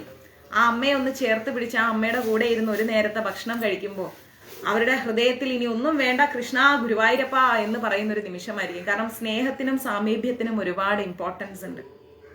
വരും നീതുമാതാജി, ഒരുപാട് ഇമ്പോർട്ടൻസ് ഉണ്ട്. അപ്പൊ ആ ഇമ്പോർട്ടൻസ് എല്ലാം നമ്മൾ എല്ലാവർക്കും കൊടുക്കണം. അത് നമ്മുടെ പാരൻസിനാണെങ്കിലും എല്ലാവർക്കും കൊടുക്കണം. അത് നിർബന്ധമാണ്. കിട്ടുന്ന സമയങ്ങൾ ഒരു 5 മിനിറ്റെങ്കിലും നമ്മൾ നമ്മുടെ പാരൻസിനെ ഒന്ന് സംസാരിക്കുക, കാണുക. ഞാൻ എൻ്റെ അച്ഛനോട് പറയുന്നുണ്ട്, ഞാൻ എന്നും വിളിക്കും, സംസാരിക്കുകയൊക്കെ ചെയ്യും. എനിക്ക് കോഴിക്കോട്ടേക്ക് ഓടിയെത്താൻ പറ്റുന്നില്ല അച്ഛാ, എന്നാൽ ഞാൻ അവിടെ ഉണ്ടാവും കേട്ടോ. ഞങ്ങൾ കുറേ വിശേഷങ്ങളും വലിയ വലിയ കാര്യങ്ങളൊക്കെ എപ്പോഴും ചീത്തയാണ്, അത് വേറെ കാര്യം. എനിക്ക് എപ്പോഴും കുറ്റ എൻ്റെ അച്ഛൻ്റെ മുന്നിൽ, എന്നും കുറ്റ. പക്ഷെ ആ കുറ്റത്തിലൊരു സ്നേഹ ശാസനയുണ്ട്.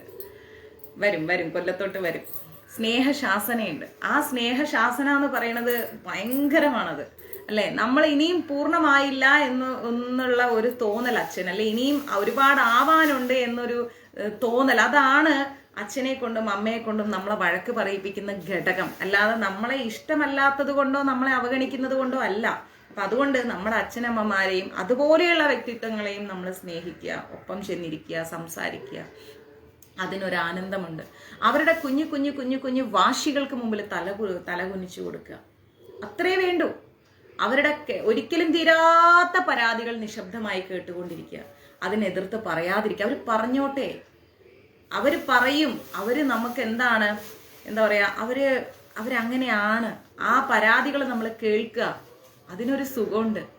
അവര് പോയി കഴിഞ്ഞാൽ പിന്നെ ആരാ നമ്മളോട് പരാതി പറയാനുള്ളത്? ഒരാളും പറയാനില്ല. അപ്പൊ അതുകൊണ്ട് നമ്മൾ ആ ഒരു മൈൻഡിലേക്ക് നമ്മൾ മാറി വരാം, അവരെ ശപിക്കാതിരിക്കാം. ഇത്രയും ഞാൻ പറയും. അതുപോലെ അങ്ങനെയൊക്കെ നമ്മൾ വന്നു കഴിയുമ്പോൾ ഓരോ വ്യത്യസ്ത തലങ്ങളിലൂടെ നമ്മൾ ഈശ്വരിലേക്ക് അടുക്കും. നമ്മൾ അങ്ങനെയൊക്കെ ആയി കഴിയുമ്പോൾ വ്യത്യസ്തമായ ഓരോ വഴികളിലൂടെ ഈ പറയുന്ന എന്താ പറയാ, പരമസാക്ഷാത്കാരം, ജ്ഞാനയോഗം, ധ്യാനയോഗം, ഇതൊക്കെ നമ്മളെ കൊണ്ട് ചിലപ്പോൾ പറ്റിയെന്ന് വരൂല.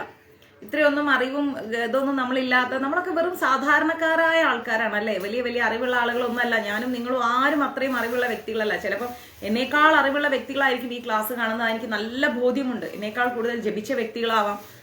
അപ്പൊ അതുകൊണ്ട് തന്നെ എല്ലാവരോടും സ്നേഹമായി ബഹുമാനമായി നിന്നുകൊണ്ട് നമ്മൾ നമ്മുടെ കർമ്മഫലങ്ങൾ കുറയ്ക്കാനുള്ള ഏറ്റവും നല്ല മാർഗം എന്ന് പറയുന്നത് ഇതൊക്കെ തന്നെയാണ്. നമ്മൾ ഈ വഴികളിലൂടെ പോവുക. നമ്മൾ നിസാരമെന്ന് തോന്നുന്ന പലരിൽ നിന്നും നമുക്ക് ഒരുപാട് വലിയ വലിയ പാഠങ്ങൾ പഠിക്കാനുണ്ട്, ഒത്തിരി കാര്യങ്ങൾ പഠിക്കാനുണ്ട്. ഇപ്പോൾ ഞാനൊന്ന് വയ്യാതെ കിടന്നപ്പോഴത്തേക്കും ഹരിഹരമണി അച്ഛൻ 2-3 പ്രാവശ്യം വിളിച്ചു. അപ്പോഴൊക്കെ ഞാനിങ്ങനെ പുറത്ത് ഹോസ്പിറ്റലിൽ അവിടെയും ഇവിടെയൊക്കെ പോയത്. തിരിച്ചു വരുമ്പോൾ ഇങ്ങനെ കോള് വന്നു എന്ന് പറഞ്ഞു. അവസാനം അദ്ദേഹം പറഞ്ഞു ധന്വന്തരി മന്ത്രം പതിവായി മോളോട് ജപിക്കാൻ പറയണം. ഞാൻ അത് അന്ന് തന്നെ ചെയ്തു തുടങ്ങി. അപ്പോൾ നമുക്ക് ഏത് സാഹചര്യത്തിലാണ് നമ്മുടെ ഒരു അച്ഛനും അമ്മയും, അത് നമുക്ക് ജന്മം നൽകണം എന്നൊന്നുമില്ല, ആരുമായിക്കോട്ടെ, ആ പ്രായത്തിലുള്ള ആരും നമ്മുടെ മാതാപിതാക്കളാണ്. അവർ നമുക്ക് എപ്പോഴാണ് രക്ഷയായി എത്തുന്നതെന്ന് പറയാൻ പറ്റില്ല. അവരുടെ ഒരു പ്രാർത്ഥന മതി. എത്ര അമ്മമാരുടെ കൈകളിലൂടെ എനിക്ക് വയ്യാതായപ്പം ജപമാല ഓടിക്കാണും. ഞാൻ കാണാത്ത എത്രയോ അമ്മമാർ, എത്രയോ അച്ഛന്മാർ, എത്രയോ സഹോദരിമാർ, എത്രയോ സഹോദരന്മാർ, എത്ര പേരുടെ ഹൃദയത്തിൽ എൻ്റെ വയ്യായികകൾ ഉണ്ടായിട്ടുണ്ടാവും. അപ്പോൾ നമ്മൾ മനസ്സിലാക്കുക, നമുക്ക് ഒരുപാട് എന്താ പറയുക കാര്യങ്ങൾ ഈ ഭൂമിയിൽ ഭഗവാൻ തന്നിട്ടുണ്ട്. ആ കാര്യങ്ങളെല്ലാം മനസ്സിലാക്കിക്കൊണ്ട് നമ്മൾ ഭഗവാനിലേക്ക് അടുക്കാൻ ഒരുപാട് വഴികളുണ്ട്, ഒത്തിരി വഴികളുണ്ട്. ഈ 4-5 വഴികൾ എന്ന് മാത്രമല്ല, ഒരുപാട് വഴികളുണ്ട്. ആ വഴികളിലൂടെ എല്ലാം നമ്മൾ എന്ത് ചെയ്യുക, ട്രാവൽ ചെയ്ത് പോവുക. അതാണ് വേണ്ടത്. പിന്നെന്താ പറയണത്, എന്നാൽ കൃഷ്ണാവബോധമുള്ളവർക്കേ കൃഷ്ണനെ അറിയാൻ കഴിയൂ. ആ ബോധം നമുക്ക് വേണം, കൃഷ്ണാവബോധം നമുക്ക് വേണം, എങ്കിൽ മാത്രമേ കൃഷ്ണനെ അറിയാൻ പറ്റൂ. അല്ലാണ്ട് നമുക്ക് കൃഷ്ണാവബോധം ഇല്ലാതെ കൃഷ്ണനെ അറിയാൻ പോയി കഴിഞ്ഞാൽ അത് വെള്ളത്തിൽ വരച്ച പോലെയാവും, ഒന്നും ഇല്ലാതെയാവും. കൃഷ്ണനെ ആദ്യം കുറച്ചു നേരം നോക്കി നിൽക്കുക. ദിവസവും ഒരു 5 മിനിറ്റ് അദ്ദേഹത്തിന്റെ പാദങ്ങളിലേക്ക് നോക്കുക. ആ പാദങ്ങളിലേക്കാണ് ഗോപികമാര് മുതൽ എല്ലാവരും ഓടിക്കൊണ്ടിരിക്കുന്നത്. ആ പാദം ഇത്ര അടുത്ത് നിന്ന് കാണാൻ എനിക്ക് സാധിക്കുന്നല്ലോ കൃഷ്ണ എന്നുള്ളത് നമ്മൾ മനസ്സിലാക്കുക. നമ്മുടെ വീട്ടിൽ കൃഷ്ണ വിഗ്രഹം ഉണ്ടെങ്കിൽ ആ പാദങ്ങളിൽ ഒന്ന് തലോടുക. ആ പാദങ്ങളുടെ സ്പർശനം മതി നമ്മുടെ ഈ ജന്മം രക്ഷപ്പെടാൻ. അച്ഛാ, ഇത് കേൾക്കുമ്പോൾ എൻ്റെ കണ്ണ് നിറഞ്ഞു മാതാജി. അച്ഛാ, ലവ് യു അച്ഛാ, മിസ് യു ലോട്ട്. നമ്മൾ അടികൂടും, നമ്മൾ സ്നേഹിക്കും, അത് നമ്മൾ തമ്മിലുള്ള ഡീലാ അല്ല അച്ഛാ.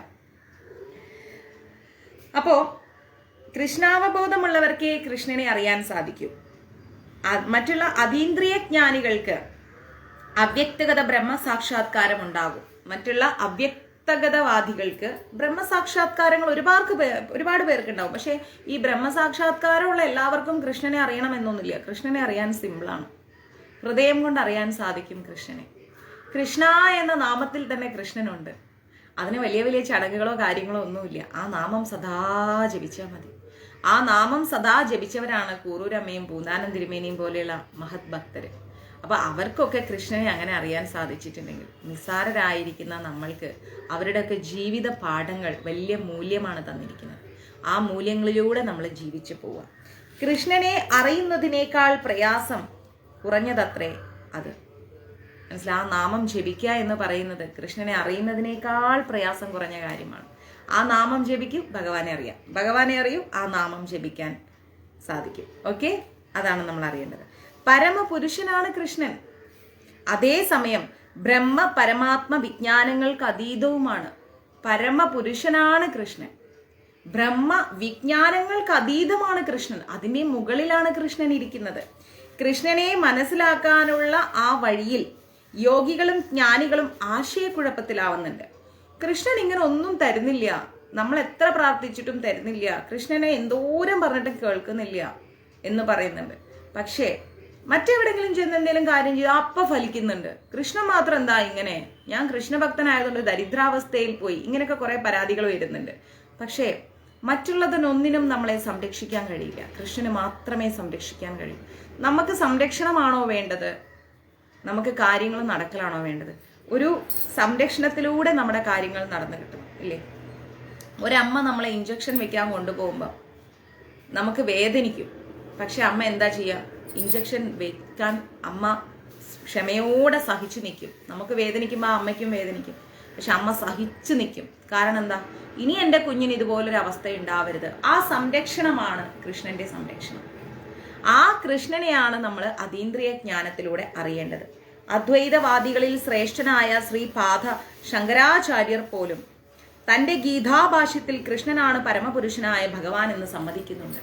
ശങ്കരാചാര്യർ പോലും കൃഷ്ണനാണ് പരമപുരുഷൻ എന്ന് ഉറപ്പിച്ചു പറയുന്നുണ്ട്. എങ്കിലും അദ്ദേഹത്തിന്റെ അനുയായികൾ അങ്ങനെ വിശ്വസിക്കുന്നില്ല. അദ്ദേഹത്തിന്റെ ഒപ്പമുള്ളവരൊന്നും അതത്ര വിശ്വസിക്കുന്നില്ല. അവ്യക്തഗത ബ്രഹ്മത്തെ സാക്ഷാത്കരിക്കുന്നവർക്കും കൃഷ്ണൻ സുഗ്രാഹ്യനല്ലെന്നാണ് അതിന് കാരണം. ശങ്കരാചാര്യരുടെ കൂടെ നടക്കുന്നവരൊക്കെ അവ്യക്തഗതവാദികളല്ല നമുക്ക് പറയാൻ പറ്റും, അല്ലെങ്കിൽ നല്ല ബ്രഹ്മജ്ഞാനികളല്ല എന്ന് പറയാൻ പറ്റും. അവർക്കൊക്കെ ആവശ്യത്തിലേറെ അറിവും ജ്ഞാനവും ഒക്കെ ഉണ്ട്. എന്നിട്ടും അവർ കൃഷ്ണനെ അംഗീകരിക്കുന്നില്ല. അപ്പോൾ കൃഷ്ണനെ അംഗീകരിക്കാൻ ചെറിയ ജ്ഞാനമൊന്നും പോരാ, ചെറിയ മനസ്സൊന്നും പോരാ. വലിയ മനസ്സ് വേണം, ഗംഭീരമായ അവസ്ഥ വേണം. എന്നാലേ കൃഷ്ണനെ അറിയാൻ പറ്റൂ. കൃഷ്ണനാണ് പരമപുരുഷൻ, കൃഷ്ണനാണ് പരമപുരുഷനായിരിക്കുന്ന ഭഗവാൻ. സർവകാരണങ്ങൾക്കും കാരണഭൂതനും ആദിപുമനുമായിരിക്കുന്ന ഗോവിന്ദനും അദ്ദേഹം തന്നെ. ജ്ഞാനെന്ന് പറഞ്ഞാൽ കൃഷ്ണൻ എന്താണ് എന്നറിയാനും, നമ്മൾ എവിടെ നിന്ന് വന്നു, നമ്മളിനി എങ്ങോട്ട് പോകുന്നു, നമ്മൾ എന്തിനീ ഭൂമിയിൽ ജീവിക്കുന്നു, നമ്മുടെ ശരീരം എന്താണ്, നമ്മുടെ ആത്മാവ് എന്താണ് എന്നിവയെക്കുറിച്ചുള്ള സമഗ്രമായ ഒരു പഠനം, ഒരു വിശകലനം, അതാണ് ജ്ഞാനം എന്ന് പറയുന്നത്. അത് നമ്മുടെ മുമ്പത്തെ ക്ലാസ്സിലൊക്കെ, കഴിഞ്ഞ അധ്യായത്തിൽ അച്ഛൻ കുറച്ച് ക്ലാസ്സുകൾ സ്കിപ്പ് ചെയ്ത് പോയില്ലേ, അപ്പം അതുകൊണ്ടാണ്. അതിലൊക്കെ വ്യക്തമായി പറഞ്ഞിട്ടുണ്ട്. ഇടയ്ക്ക് സമയം കിട്ടുമ്പോൾ കേൾക്കൂട്ടാ. അതിൽ നമ്മൾ അതീന്ദ്രിയ ജ്ഞാനത്തെക്കുറിച്ചൊക്കെ പറഞ്ഞിട്ടുണ്ട്. അതാണ് അതീന്ദ്രിയ ജ്ഞാനം. ശരീരമല്ല ആത്മാവാണ് എന്ന വസ്തുത ബേസിക്കലി ഒറ്റ വാക്കിൽ പറഞ്ഞാൽ അതാണ് അതീന്ദ്രിയ ജ്ഞാനം. ആ വസ്തുത തിരിച്ചറിയാൻ കുറച്ച് സമയമെടുക്കും. അപ്പൊ ശരീരത്തെ സംബന്ധിക്കുന്ന യാതൊരു പ്രയാസങ്ങളും ദുഃഖങ്ങളും നമ്മളെ അലട്ടില്ല. ഓക്കെ.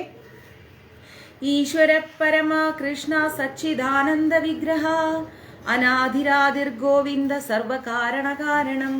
നമ്മളിത് പഠിച്ചിട്ടില്ലേ? ഭക്തി ഇല്ലാത്തവർക്ക് അദ്ദേഹത്തെ മനസ്സിലാക്കാൻ വളരെ പ്രയാസമാണ്. സേവനത്തിന്റെ വഴി എത്രയും എളുപ്പമുള്ളതെന്ന് അവർ ഉദ്ഘോഷിക്കും. ഭക്തി ഇല്ലെങ്കിൽ പിന്നെ കൃഷ്ണനെ തിരിച്ചറിയാന്ന് പറഞ്ഞാൽ കുറച്ച് ബുദ്ധിമുട്ടാണ്. നമ്മൾ പറയും നമ്മൾ അതൊക്കെ ചെയ്യേണ്ടത്, ഞാൻ കുറെ സേവനങ്ങളൊക്കെ ചെയ്യേണ്ടത്, ഞാൻ 10 പേർക്ക് ഭക്ഷണം കൊടുക്കുന്നുണ്ട്, ഞാൻ വൃദ്ധസദനങ്ങളിൽ പോകുന്നുണ്ട്, ഞാൻ എന്നെ കൊണ്ടാവുന്ന സഹായമൊക്കെ എല്ലാം ചെയ്യുന്നുണ്ട്. അതാണ് യഥാർത്ഥ ഭക്തി. അല്ലാതെ നിങ്ങൾ ഈ പറയുന്ന പോലെ 24 മണിക്കൂറും പ്രാർത്ഥിച്ചുകൊണ്ടിരിക്കലൊന്നും യഥാർത്ഥ ഭക്തിയല്ല എന്ന് പറയുന്ന ആൾക്കാരുണ്ട്. കരയുന്നവനെ തിരിച്ചറിയാം, അവന് സഹായം ചെയ്യാം, ഇതൊക്കെ തന്നെയുള്ളൂ ഭക്തി എന്ന് പറയുന്നത്, അല്ലാത്തൊന്നും ഭക്തിയല്ല എന്നൊക്കെ പറയുന്ന ആൾക്കാർ ഇഷ്ടം പോലെയുണ്ട്. പക്ഷേ ഇതൊക്കെ ചെയ്തിട്ടും ഞാനെന്ന ഭാവം ഉള്ളിലുള്ളത് കൊണ്ടാണ് ഇതൊക്കെ ഞാനാണ് ചെയ്യുന്നത് എന്ന് തോന്നൽ വരുന്നത്. ഇതൊക്കെ ചെയ്യാൻ നിന്നെ പഠിപ്പിച്ചതും നിനക്ക് അവസരം തന്നതും ആരാണ്? അതാണ് നമ്മൾ തിരിച്ചറിയേണ്ടത്. നിന്റെ ശരീരം ഇന്ന് അനങ്ങുന്നത് എന്തുകൊണ്ടാണ്? ചില ആൾക്കാർ പറയാറുണ്ട്, നിങ്ങളിങ്ങനെ കുറേ ഭഗവത്ഗീത ക്ലാസ് ഒന്നും എടുക്കേണ്ട കാര്യമൊന്നുമില്ല, നിങ്ങൾ ആ വിശക്കുന്നവർക്ക് ഭക്ഷണം കൊടുക്കുക, എങ്കിൽ അംഗീകരിക്കാം. അതാണ് ജ്ഞാനം, അതാണ് ഭക്തി. അല്ലാണ്ട് ഇതൊന്നല്ല ഭക്തി എന്ന് പറയുമ്പോൾ അത് കൊടുക്കാൻ എന്നെ പ്രാപ്തനാക്കിയതാര്? അത് കൊടുക്കാൻ ചെല്ലുമ്പോൾ അവിടെ കുറച്ച് വഴിയോരത്തിരിക്കുന്ന ആളുകൾ അവിടെ ഉണ്ടല്ലോ, ആ കൂട്ടത്തിൽ ഞാൻ ഉൾപ്പെടാതെ എന്നെ നോക്കിയതാര്? അത് ഈശ്വരനാണ്. ആ ഈശ്വരനെ നിന്ദിച്ചുകൊണ്ട് ഞാൻ ചെയ്യുന്ന പ്രവൃത്തികളാണ്, സേവന പ്രവൃത്തികളാണ് ശരി എന്ന് പറഞ്ഞുകൊണ്ട് അതാണ് ഈശ്വരൻ എന്ന് പറഞ്ഞാൽ തെറ്റായി. അത് തെറ്റാണ്. നമുക്ക് അതിനുള്ള ഒരു അവസ്ഥ, കയ്യും കാലും വെച്ച് അങ്ങനെ ഒരു അവസ്ഥ, അങ്ങനെ ഒരു ബുദ്ധി നൽകിയത് ആരാണെന്ന് ആദ്യം ആലോചിക്കണം. ആ വ്യക്തിയെയാണ് നമ്മൾ പരമദിവ്യോത്തമ പുരുഷൻ എന്ന് വിളിക്കുന്നത്. അതാണ് ഭഗവാൻ കൃഷ്ണൻ. ഓക്കെ. ഇത് അഭക്തന്മാർക്ക് പരിശീലിക്കാൻ കഴിയില്ല. ഈ പറഞ്ഞ കാര്യം ഒരു ഭക്തി ഇല്ലാത്ത വ്യക്തിക്ക് പ്രാക്ടീസ് ചെയ്യാൻ കഴിയില്ല. ഭക്തി മാർഗം ഇത്രയും നിഷ്പ്രയാസമാണെങ്കിൽ അവർ എന്തിന് വിഷമമുള്ള വഴിക്ക് നീങ്ങുന്നു? ഭക്തി കുറച്ച് പ്രയാസമുള്ള കാര്യമാണ്, പിന്നെ വിഷമമുള്ള കാര്യത്തിലേക്ക് എന്തിനാ പോകുന്നത്? പോണ്ട, അവിടെ ഇരുന്നോട്ടെ. വാസ്തവത്തിൽ ഭക്തി മാർഗം ഒട്ടും എളുപ്പമുള്ള കാര്യമല്ല. ഭക്തിയിലേക്ക് എത്തുക എന്ന് പറഞ്ഞാൽ ഒരു ദിവസം രാവിലെ എണീറ്റ് ജപമാലയും കയ്യിലെടുത്ത് ഇരുന്ന് ജപിക്കുന്നതല്ല ഭക്തി. ഹൃദയം കൊണ്ടുള്ള ആത്മസമർപ്പണം, അതാണ് ഭക്തി. ആ ഭക്തിയിലേക്ക് എത്തുക എന്ന് പറയുന്നത് എളുപ്പമുള്ള ഒരു കാര്യമേ അല്ല. ആരെങ്കിലും കാണുമ്പോൾ വിചാരിക്കൽ എന്താ, ഒരു ഫോട്ടോ വെക്കുന്നു, വിളക്ക് വെക്കുന്നു, കുറച്ച് പഴം വെക്കുന്നു, ഇരുന്ന് പ്രാർത്ഥിക്കുന്നു, ചന്ദനത്തിരി കത്തിക്കുന്നു, ഇതാണ് ഭക്തി എന്നാ ചിന്തിക്കുക. ഇതല്ല ഭക്തി. മനസ്സുകൊണ്ടുള്ള ഒരു ഡീപ്പായിട്ടുള്ള ആഴത്തിലുള്ള ഒരു അർപ്പണമുണ്ട്. ഈ അർപ്പണമാണ് ഭക്തി എന്ന് പറയുന്നത്. ഭക്തി എന്തെന്നറിയാത്ത അനർഹരായ മനുഷ്യർ സഞ്ചരിക്കുന്ന ഭക്തി മാർഗം സുഗമമായിരിക്കും. ഭഗവാൻ എന്താണ്, ഭക്തി എന്താണ് എന്നറിയാതെ ഇങ്ങനെ അതിനർഹതയില്ലാത്ത ആൾക്കാർ പോണ വഴിയിൽ എല്ലാം സുഖമായിരിക്കും. അതിനർഹതയുള്ള വ്യക്തികൾ പോകുന്ന വഴിയോ ഭയങ്കരം കഷ്ടപ്പാടായിരിക്കും. അവരതിൽ നിന്നൊക്കെ ഒന്ന് ഈ തരണം ചെയ്ത് അവര് വിചാരിച്ചൊരു സ്ഥാനത്തേക്ക് എത്തുമ്പോഴേക്കും ഒരുപാട് അവർ കഷ്ടപ്പെട്ടിട്ടുണ്ടാവും, നല്ല രീതിക്ക് കഷ്ടപ്പെട്ടിട്ടുണ്ടാവും. ആ കഷ്ടപ്പാടുകൾക്കൊടുവില് കഷ്ടപ്പെട്ട് പല പ്രതിസന്ധികൾ താങ്ങി അവരൊരു സ്ഥലത്തെത്തുമ്പോൾ അവർക്ക് ശാന്തി ഉണ്ടാവും, സമാധാനം ഉണ്ടാവും, മോക്ഷമായിരിക്കും ഫലം. ആ ശാന്തിയും സമാധാനവും അന്വേഷിച്ചുകൊണ്ടാണ് നമ്മൾ പോകുന്നത്. ആ ഭക്തിയുടെ മാർഗം കുറച്ച് കഷ്ടപ്പാടാണ്. പിന്നെന്താ പറയണേ? എന്നാൽ നിയമബന്ധനങ്ങളോട് കൂടി, നമ്മളൊക്കെ ഇപ്പൊ ഒരുപാട് നിയമബന്ധനങ്ങളിലൂടെയാണ് ഭഗവാനെ ആശ്രയിക്കുന്നത്. അങ്ങനെയുള്ള ബന്ധനങ്ങളോടുകൂടി അത് പരിശീലിക്കുന്ന സമയത്ത് ഊഹാപോഹപ്പടുക്കളായിരിക്കുന്ന പണ്ഡിതന്മാർക്കും തത്വചിന്തകന്മാർക്കും ആ വഴി ഉപേക്ഷിക്കേണ്ടി വരും. ഊഹാപോഹങ്ങളോടുകൂടി കുറെ ആൾക്കാരുണ്ട്. അയ്യോ അത് അങ്ങനെ ചെയ്ത് എങ്ങനെയാവും, ഇങ്ങനെ ചെയ്താൽ അങ്ങനെ. ഒരു യഥാർത്ഥ ഭക്തൻ, ഹൃദയം കൊണ്ട് ഭഗവാനെ വിളിക്കുന്ന ഒരു യഥാർത്ഥ ഭക്തൻ ഒരു ഇല സമർപ്പിച്ചാലും ഭഗവാൻ അത് സന്തോഷം തന്നെ. അവൻ സ്വർണം കൊണ്ടേ സമർപ്പിക്കണം എന്നൊന്നുമില്ല. ഹൃദയം കൊണ്ടൊരു തുളസിയില കൊടുത്താലും ഭഗവാൻ അത് 100% സ്വീകരിക്കും. ഒരു ഭക്തി പ്രാക്ടീസ് ചെയ്യുന്ന വ്യക്തിക്ക് ഒരു തെറ്റ് പറ്റിയാൽ, കൃഷ്ണ ഗുരുവായൂരപ്പ അവിടുന്ന് മാപ്പ് തരണേ എന്ന് പറഞ്ഞാൽ അടുത്ത സെക്കൻഡ് മാപ്പാണ്. ഇതാണ് ഭഗവാനും ഒരു യഥാർത്ഥ ഭക്തി പ്രാക്ടീസ് ചെയ്യുന്ന ഒരാളും തമ്മിലുള്ള വ്യത്യാസം. ഓക്കെ.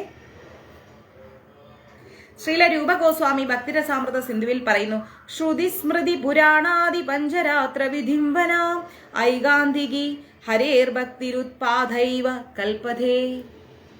ഉപനിഷത്തുകൾ, പുരാണങ്ങൾ, നാരദ പഞ്ചരാത്രം തുടങ്ങിയ ആധികാരിക ഗ്രന്ഥങ്ങളെ അവഗണിച്ചുകൊണ്ടുള്ള ഭഗവത് സേവനം അനാവശ്യമായ ഒരു സാമൂഹ്യ അസ്വസ്ഥത മാത്രമായിരിക്കും. ഒരിക്കലും നമ്മൾ നമ്മുടെ ഉപനിഷത്തുകളോ പുരാണങ്ങളോ നാരദ പഞ്ചരാത്രമോ തുടങ്ങിയ ഒരു ആധികാരികമായിരിക്കുന്ന ഒരു ഗ്രന്ഥങ്ങളെയും നമ്മൾ എന്ത് ചെയ്യരുത്, അവഗണിക്കാൻ പാടില്ല.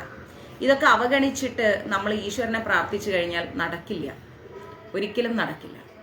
ഓക്കെ. ഇതൊന്നും നമ്മൾ എന്ത് ചെയ്യരുത്, അവഗണിക്കരുത്. അവഗണിക്കാതെ നമ്മൾ ഈശ്വരനിലേക്ക് എത്തുക. അങ്ങനെ എത്തിക്കഴിയുമ്പോൾ നമുക്ക് നമ്മുടേതായ ഒരു കണക്ഷൻ ഭഗവാനുമായിട്ട് കിട്ടും. ആ കണക്ഷനാണ് നമുക്ക് ഏറ്റവും ഇമ്പോർട്ടൻ്റ് ആയിട്ടുള്ളത്. അതാണ് ഭഗവാനുമായിട്ടുള്ള ഒരു ഭക്തിയുടെ ഏറ്റവും നല്ല വഴി എന്ന് പറയുന്നത്.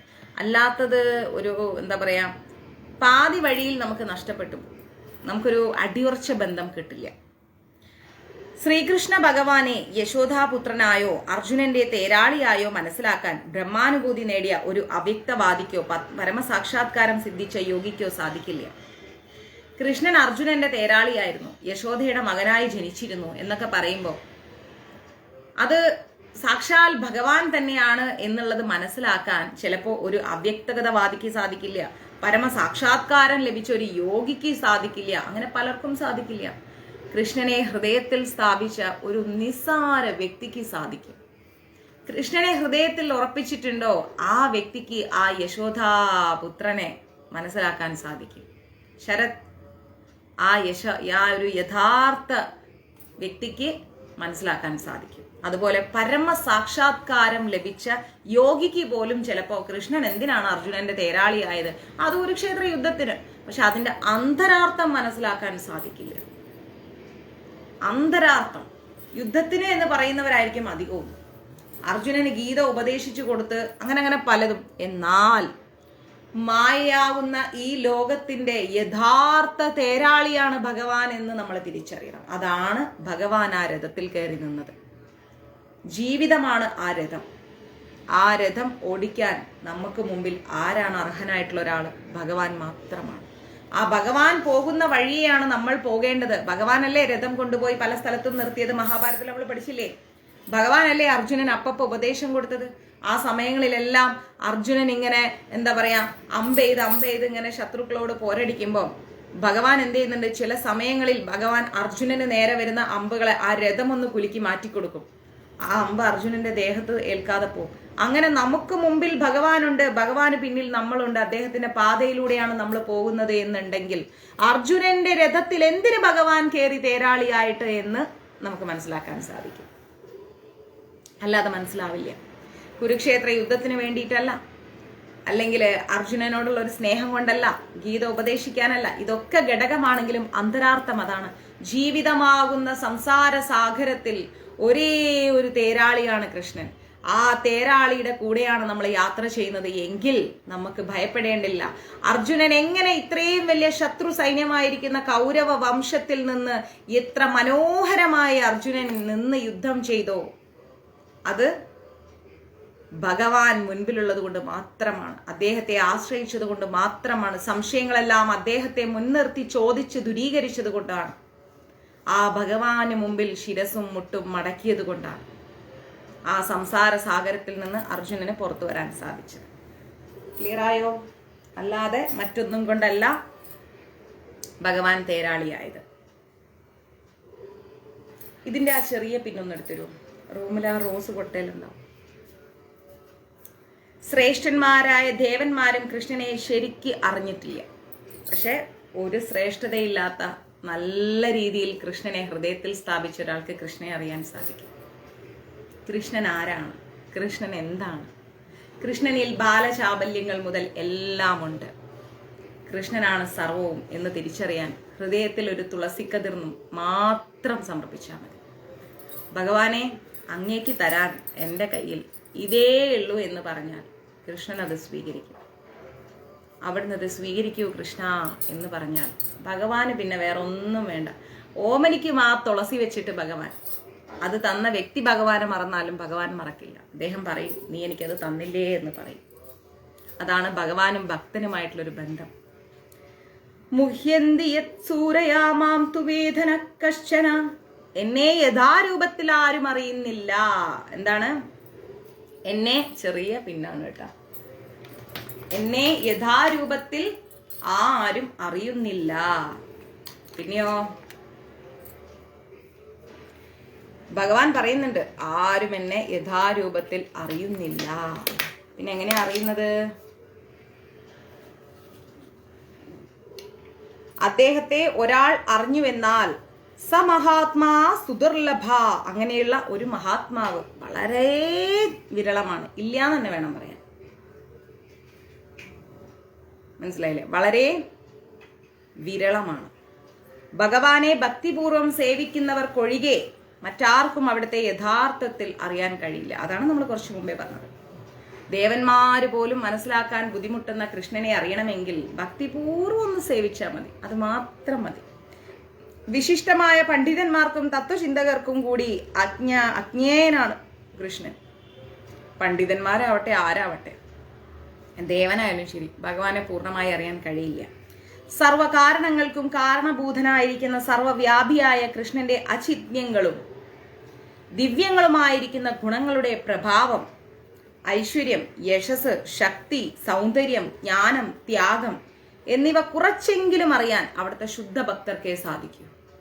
അദ്ദേഹത്തിന്റെ സൗന്ദര്യം എന്താണ്, അദ്ദേഹത്തിന്റെ ശക്തി എന്താണ്, അദ്ദേഹത്തിന്റെ ഗുണം എന്താണ്, അതിന്റെ പ്രഭാവം എന്താണ്, യശസ് എന്താണ്, ഐശ്വര്യം എന്താണ്, ഇതെല്ലാം, ത്യാഗം എന്താണ്, ജ്ഞാനം എന്താണ്, ഇതെല്ലാം അറിയാൻ വളരെ കുറച്ച് ആളുകൾക്കേ സാധിക്കൂ. അത് അദ്ദേഹത്തെ അറിയുന്നവർ മാത്രമായിരിക്കും.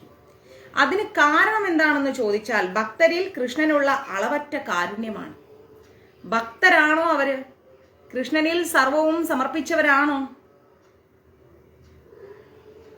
ഓക്കെ മാതാജി, അവര് കൃഷ്ണന് പ്രിയപ്പെട്ടവരാണ്. കൃഷ്ണന്റെ നാമം ചൊല്ലുന്നവരെ വേദനിപ്പിക്കാതിരിക്കുക, അവരെ അപമാനിക്കാതിരിക്കുക ഏറ്റവും നല്ല മാർഗമാണ്. അപ്പോ ഭഗവാൻ എന്ത് ചെയ്യും? ഭഗവാന്റെ ഭക്തരെ ആരൊക്കെയാണോ ബഹുമാനിക്കുന്നത് അവർക്കൊപ്പം ഭഗവാൻ നിൽക്കും. ഇതും കൃഷ്ണനെ അറിയാനുള്ളൊരു വഴിയാണ്. അദ്ദേഹത്തെ ബ്രഹ്മസാക്ഷാത്കാരത്തിന്റെ പരമകാഷ്ഠയത്രേ കൃഷ്ണൻ. ബ്രഹ്മസാക്ഷാത്കാരത്തിന്റെ ഏറ്റവും അടിസ്ഥാനം കൃഷ്ണനാണ്, മറ്റൊന്നുമല്ല. അദ്ദേഹത്തെ നിജാവസ്ഥയിൽ അറിയുന്നത് ഭക്തന്മാർ മാത്രം. യഥാർത്ഥ രീതിയിൽ കൃഷ്ണനെ അറിയുന്നത് കൃഷ്ണന്റെ ഭക്തർക്ക് മാത്രമാണ്. എത്ര കോടി ജന്മം വേണമെന്നറിയോ കൃഷ്ണനെ ഒന്നറിയാൻ? ആ തിരുനടയിൽ പോയി ഒരു നിമിഷം കൊണ്ട് കൃഷ്ണ എന്ന് ഹൃദയം കൊണ്ട് വിളിച്ചാൽ കൃഷ്ണനെ അറിയാൻ സാധിക്കും. കൃഷ്ണൻ വരും കൂടെ. അതുകൊണ്ട് പറയുന്നു, അധ ശ്രീകൃഷ്ണനാമാധിന ഭവേത് ഗ്രാഹ്യമിന്ദ്രിയേഹ സോവാൻ മുഖേഹി ജിഹൗദൗ സ്വയമേവ സ്തുരദ്യഥ. സ്ഥൂലേന്ദ്രിയങ്ങൾ കൊണ്ട്, സൂക്ഷ്മമല്ല സ്ഥൂലം, അങ്ങനെയുള്ള നമ്മുടെ ശരീരത്തിന്റെ ഇന്ദ്രിയങ്ങൾ കൊണ്ട് കൃഷ്ണനെ അറിയാൻ ആർക്കും സാധ്യമല്ല. കണ്ണ്, നാക്ക്, മൂക്ക്, ത്വക്ക്, ചെവി, ഇതുകൊണ്ടൊന്നും കൃഷ്ണനെ അറിയില്ല. ഇതുകൊണ്ടൊന്നും അറിയില്ല. പിന്നെയോ പ്രേമപൂർവം തന്നെ സേവിക്കുന്നവരിൽ കരുണ തോന്നി അവിടുന്ന് അവർക്ക് സ്വയം വെളിപ്പെടുന്നു. പ്രേമത്തോടെ, കൃഷ്ണനെ കുറ്റപ്പെടുത്താതെ സ്നേഹത്തോടെ അദ്ദേഹത്തെ സേവിക്കുക. കണ്ണാ, ഇതെല്ലാം എൻ്റെ കഷ്ടപ്പാടുകള്, എല്ലാ ദുരിതങ്ങളും പൂർവ്വജന്മ ദുരിതങ്ങളാണ് കണ്ണാ. സാരല്ല, എൻ്റെ കൂടെ എൻ്റെ കണ്ണൻ ഉണ്ടായാൽ മതി. എന്ത് വലിയ ദുഃഖം വന്നാലും എൻ്റെ കൃഷ്ണൻ ഉണ്ടാവും എന്നെ വഴി നടത്താൻ. എൻ്റെ കണ്ണൻ എൻ്റെ കൂടെ വരും എന്ന് പൂർണ്ണമായി മനസ്സിലാക്കി കഴിഞ്ഞാൽ, സമസ്തവും പരാതികളില്ലാതെ ഭഗവാന്റെ തൃപ്പാദത്തിങ്കൽ സമർപ്പിച്ചാൽ, കണ്ണീരും ദുഃഖവും സന്തോഷവും ആകുലതകളും പ്രാർത്ഥനകളും വേദനകളും എല്ലാം കൃഷ്ണന് മുമ്പിൽ സമർപ്പിച്ചാൽ, ജീവിതത്തിൽ എത്ര വലിയ പരാജയം വന്നാലും കൃഷ്ണനെ കൈവിടാതിരുന്നാൽ, ഒരിക്കലും കൃഷ്ണനെ കൈവിടാതിരുന്നാൽ, കൃഷ്ണനാണ് എല്ലാം. സൂപ്പർ മാതാജി, അദ്ദേഹത്തിന് നന്മയുണ്ടാവട്ടെ, അനുഗ്രഹം ഉണ്ടാവട്ടെ. അദ്ദേഹം ഭഗവാന്റെ പാതയിലേക്ക് എത്തി. അപ്പോ അങ്ങനെ നമ്മൾ എല്ലാ ദുരിതങ്ങളിൽ നിന്നും, എല്ലാ ദുഃഖങ്ങളിൽ നിന്നും, സംഭവിക്കാൻ പാടില്ലാത്തത് എന്തും ജീവിതത്തിൽ സംഭവിച്ചാലും പോലും അതിനെല്ലാം സസ്റ്റെയിൻ ചെയ്ത് ഭഗവാനേ എന്ന് പറഞ്ഞുകൊണ്ട് കിടന്നാൽ എന്തായി? പൂർണ്ണമായിട്ടുള്ള ഒരു അറിവായി, ജ്ഞാനമായി. കാരണം ഇതൊക്കെ സംഭവിക്കുന്ന കർമ്മഫലം കൊണ്ടാണ്, ഭഗവാൻ പരീക്ഷിക്കുന്നതല്ല. ഇങ്ങനെ പൂർണ്ണമായ ഒരു സമർപ്പണം കൊണ്ട് മാത്രമേ നമുക്ക് കൃഷ്ണനെ അറിയാൻ സാധിക്കൂ. ആ സമർപ്പണത്തിന് ആരാണോ തയ്യാറാവുന്നത് അവരോട് ഭഗവാൻ ഒരു മമതയുണ്ടാവും. അപ്പോ കൃഷ്ണൻ പറയും, എന്നെ പൂർണ്ണമായി അറിയാനുള്ള അവകാശം നിനക്ക് സിദ്ധിച്ചു, ഇനി നീ മുന്നോട്ട് പോകൂ, കൂടെ ഞാനുണ്ട്. അങ്ങനെ അർജുനന്റെ തേരാളിയായി മാറിയ കൃഷ്ണൻ നമ്മുടെയും ജീവിതത്തിന്റെ തേരാളിയായി മാറും. കരുണ തോന്നി അദ്ദേഹം നമുക്ക് സ്വയം വെളിപ്പെടും.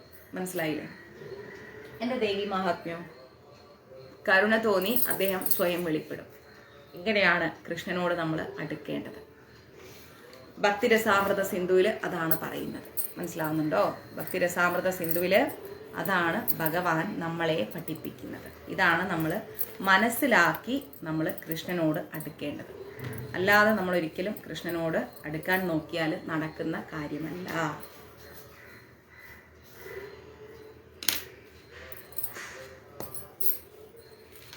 ഇനി 4ാമത്തെ ശ്ലോകമാണ്. അതിനു മുമ്പ് ഇന്ന് വെള്ളിയാഴ്ചയാണ്. നമുക്കൊരല്പം ദേവി മഹാത്മ്യം പഠിക്കാം. ആർക്കൊക്കെ ഇഷ്ടപ്പെട്ട് പഠിക്കാൻ? ഇതിന്റെ ചെറിയ പിന്നെ കിട്ടിയില്ലേ ബിന്ദുമേ? ഇവിടെ എവിടെയോ ഉണ്ടെന്നേ. പിന്നെ എവിടെയെങ്കിലും എടുത്ത് വെച്ചിട്ടുണ്ടോ? അല്ലാണ്ട് വേറെ നിവർത്തിയില്ല. തപ്പിക്കോളൂ. തപ്പു തപ്പു. ബിന്ദുമ്മയുടെ ഒരിക്കൽ പല ചാർജറുകളും മിസ്സിംഗ് ആണ്.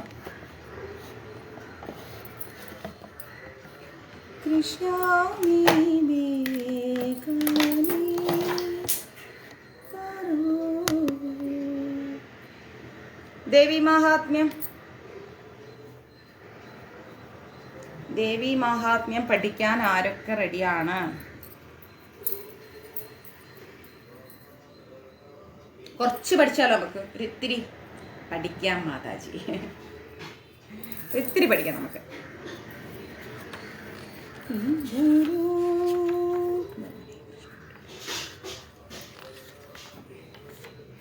നമുക്കിനി പഠിക്കേണ്ടത് ദേവി മഹാത്മ്യത്തിന്റെ പാരായണ ക്രമങ്ങളാണ്. എങ്ങനെയാണ് നമുക്ക് ദേവി മഹാത്മ്യം പാരായണം ചെയ്യേണ്ടത് എന്നാണ്.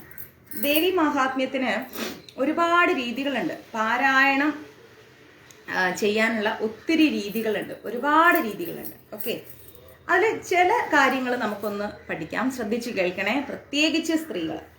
പുരുഷന്മാരും കേട്ടോളൂ. എങ്കിലും ഞങ്ങൾ സ്ത്രീകൾ ദേവിയോട് കുറച്ചുകൂടി അടുപ്പമുള്ള ആൾക്കാരാണ്, അല്ലേ? നമ്മൾ വിട്ടു തരൂല ദേവീനെ. അപ്പോൾ ദേവി മഹാത്മ്യം മുഴുവൻ ഒരു ദിവസം കൊണ്ട് ത്രയാംഗം സഹിതമോ നവാംഗം സഹിതമോ പാരായണം ചെയ്യുക. ഈ ത്രയാംഗം എന്താണ്, നവാംഗം എന്താണെന്നൊക്കെ മുന്നോട്ട് പറഞ്ഞുതരാം. അപ്പോൾ ഒരു ദിവസം കൊണ്ട് മുഴുവനായിട്ട് നമുക്ക് എന്തായി പഠിക്കാൻ സാധിക്കും. അങ്ങനെയും നമുക്ക് പഠിക്കാം. പിന്നെയോ 3 ദിവസം കൊണ്ട് പാരായണം ചെയ്യുന്ന ഒരു രീതിയുണ്ട്. 3 ഘട്ടങ്ങളായിട്ട് 3 ദിവസം കൊണ്ട് നമുക്ക് ദേവി മഹാത്മ്യം പാരായണം ചെയ്യാം. അതില് അംഗങ്ങൾ, മഹാകാളിയുടെ അവതാരം, സ്തുതി, ഇതാണ് പ്രഥമ ചരിതം. അറിയേണ്ടവർ വേണമെങ്കിൽ ഒന്ന് എഴുതിയെടുത്തോളൂ കേട്ടോ, ഒരു ബുക്ക് എടുത്തിട്ട്.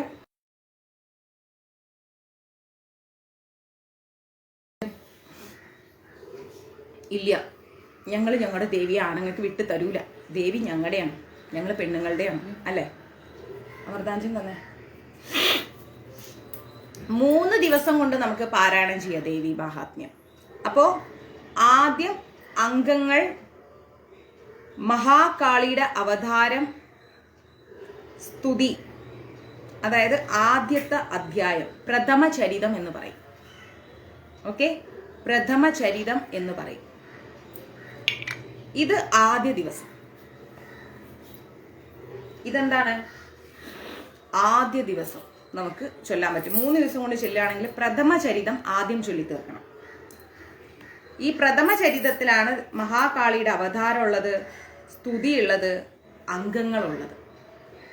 ഇനി മഹാലക്ഷ്മിയുടെ അവതാരവും സ്തുതിയും ഉൾക്കൊള്ളുന്ന 2, 3, 4 അധ്യായങ്ങൾ. മഹാലക്ഷ്മിയുടെ സ്തുതിയും അവതാരമൊക്കെ ഉൾക്കൊള്ളുന്ന 2, 3, 4 അധ്യായങ്ങൾ. ഇതിനെയാണ് നമ്മൾ മധ്യമചരിതം എന്ന് പറയുന്നത്. പ്രഥമചരിതം കഴിഞ്ഞ് മധ്യമചരിതത്തിലേക്ക്.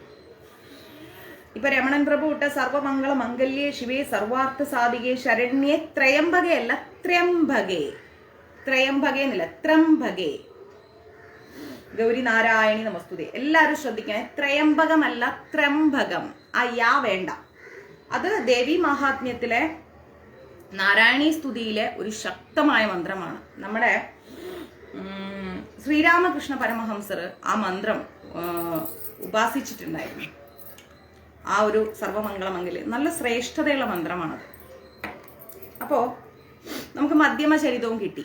പ്രഥമചരിതം കഴിഞ്ഞ് നമ്മൾ മധ്യമചരിതം, നടുവിലുള്ള ചരിതത്തിലേക്ക് വന്നു. ഇത് നമ്മുടെ 2ാം ദിവസം. ഇനി 3ാം ദിവസം എന്ന് പറയുമ്പോഴത്തേക്കും 2ാം ദിവസവും മഹാസരസ്വതിയുടെ അവതാരവും സ്തുതിയും ഉള്ള 5 മുതൽ 13 വരെയുള്ള അധ്യായങ്ങളുണ്ട്. അങ്ങനെ ഉത്തമചരിതം. ഇങ്ങനെ 3 രീതിയിൽ നമുക്ക് ദേവി മഹാത്മ്യം ചൊല്ലിത്തീർക്കാൻ പറ്റും. പ്രഥമചരിതം, മധ്യമചരിതം, ഉത്തമചരിതം. ഇങ്ങനെ 3 രീതിയിൽ നമുക്ക് എന്ത് ചെയ്യാം? ദേവി മഹാത്മ്യം കംപ്ലീറ്റ് ചെയ്യാം. ഓക്കെ. നവാംഗ സഹിതമെങ്കിൽ ദേവി സൂക്തം തുടങ്ങിയ അംഗങ്ങൾ, ദേവി സൂക്തം അറിയില്ല എല്ലാവർക്കും, ദേവി സൂക്തം പോലെയുള്ള അംഗങ്ങളും 3ാം ദിവസം പാരായണം ചെയ്യുക. ദേവി സൂക്തവും കൂടെ 3ാമത്തെ ദിവസം നമ്മൾ എന്ത് ചെയ്യണം? പാരായണം ചെയ്തു പോകണം. അങ്ങനെ നമ്മൾ ഒരു ദിവസം കൊണ്ട് പ്രഥമചരിതവും മധ്യമചരിതവും ഉത്തമചരിതവും പഠിച്ചു തീർക്കാം. അതല്ല എങ്കിൽ 3 ദിവസങ്ങളിലായിട്ട് നമുക്ക് കംപ്ലീറ്റ് ചെയ്യാം. ഇതിനെയാണ് ഈ രീതിയിൽ നമുക്ക് ദേവി മഹാത്മ്യത്തിനെ പഠിച്ച് മുന്നോട്ട് പോകാൻ സാധിക്കും. ഇനി ഒരാഴ്ച കാലം കൊണ്ട് നമുക്ക് എന്ത് ചെയ്യാം? ദേവി മഹാത്മ്യം കംപ്ലീറ്റ് ചെയ്യാം. അങ്ങനെ നോക്കുകയാണെങ്കിൽ അങ്ങനെ ഒരാഴ്ചക്കാലം കൊണ്ട് കംപ്ലീറ്റ് ചെയ്യുന്ന രീതിയാണ് പൊതുവേ നമ്മുടെ കേരളത്തിൽ എല്ലാവരും ഫോളോ ചെയ്യുന്നത്. അതിൽ അധ്യായം 1 ഞായറാഴ്ച ദിവസം തുടങ്ങണം. ഇന്ന് വെള്ളിയാഴ്ചയല്ലേ, അപ്പൊ ശനി വിട്ട് ഞായറാഴ്ച അധ്യായം 1 തുടങ്ങാം. 2, 3 അധ്യായം നമ്മൾ തിങ്കളാഴ്ച കംപ്ലീറ്റ് ചെയ്യാം. 4ാമത്തെ അധ്യായം ചൊവ്വാഴ്ച കംപ്ലീറ്റ് ചെയ്യാം. 5, 6, 7, 8 അധ്യായങ്ങൾ നമ്മൾ ബുധനാഴ്ച കംപ്ലീറ്റ് ചെയ്യാം. 9, 10 അധ്യായങ്ങൾ വ്യാഴാഴ്ച കംപ്ലീറ്റ് ചെയ്യാം. 11ാം അധ്യായം വെള്ളിയാഴ്ച കംപ്ലീറ്റ് ചെയ്യാം. 12, 13 അധ്യായങ്ങൾ ശനിയാഴ്ച കംപ്ലീറ്റ് ചെയ്യാം. അപ്പൊ എന്തായി? നമുക്ക് 1 മുതൽ 13 വരെയുള്ള അധ്യായങ്ങൾ ഒരാഴ്ച കാലം കൊണ്ട് നമുക്ക് കംപ്ലീറ്റ് ചെയ്യാൻ സാധിക്കും. ഇങ്ങനെയും നമുക്ക് ദേവി മഹാത്മ്യം കംപ്ലീറ്റ് ചെയ്യാം. 1, 3, 7 ഇതാണ് കണക്ക്. ഇനി ത്രയാംഗം സഹിതമുള്ള പാരായണക്രമമുണ്ട്. ത്രയാംഗം സഹിതം നമ്മൾ പാരായണം ചെയ്യുകയാണെങ്കിൽ കവചമുണ്ട്. ദേവി സൂക്തം കഴിഞ്ഞാൽ പിന്നെ നമുക്ക് കവചമുണ്ട്. കവചം, അർഗളം, കീലകം. ദേവി മഹാത്മ്യം ബുക്ക് എടുത്താൽ കാണാൻ പറ്റും. ഇങ്ങനെയുള്ള 3 അംഗങ്ങൾ, ഈ 3 സെഗ്മെന്റിനെയാണ് നമ്മൾ 3 അംഗങ്ങൾ എന്ന് പറയുന്നത്. മനസ്സിലായില്ലേ? 3 ഘടകങ്ങളെയാണ് നമ്മൾ 3 അംഗങ്ങൾ എന്ന് പറയുന്നത്. ഈ 3 അംഗങ്ങളും അതിനുശേഷം ദേവി മഹാത്മ്യത്തിന്റെ 13 അധ്യായങ്ങളും പാരായണം ചെയ്യണം. ഇതാണ് ത്രയാംഗം സഹിതമുള്ള പാരായണക്രമം. കവചം, അർഗളം, കീലകം ഈ 3 അംഗങ്ങളെയും 1 മുതൽ 13 വരെയുള്ള അധ്യായങ്ങളെയും നമ്മൾ എന്ത് ചെയ്യണം? ത്രംബകേ, അതെ, ഈ 1 മുതൽ 13 വരെയുള്ള അധ്യായങ്ങളെയും കൂടെ പാരായണം ചെയ്യുന്നതിനെയാണ് ത്രയാംഗ സഹിതമുള്ള പാരായണം എന്ന് പറയുന്നത്. അത് നമുക്ക് ഇതുപോലെ 1 ദിവസം കൊണ്ടോ 3 ദിവസം കൊണ്ടോ 7 ദിവസം കൊണ്ടോ നമുക്ക് കംപ്ലീറ്റ് ചെയ്യാം. ഏറ്റവും ലളിതമായിട്ടുള്ള പാരായണ രീതിയാണിത്. ഓക്കെ. നല്ല സങ്കീർണമായിരിക്കുന്ന ബുദ്ധിമുട്ടുള്ള ആ ക്രമങ്ങളെക്കാളും കൂടുതൽ നമുക്ക് ഏറ്റവും രസം എന്ന് പറഞ്ഞാൽ, രസമല്ല, നമുക്കൊരു സമാധാനത്തോടെ നമുക്ക് നമ്മുടെ ഈ പരിമിതമായ സമയത്തിൽ തീർക്കാൻ പറ്റുന്നത് ഈ 7 ദിവസം കൊണ്ടുള്ള പാരായണമാണ്. സൺഡേ തുടങ്ങിയാൽ നിങ്ങൾക്ക് അടുത്ത സാറ്റർഡേ ആകുമ്പോൾ അത് കംപ്ലീറ്റ് ചെയ്യാം.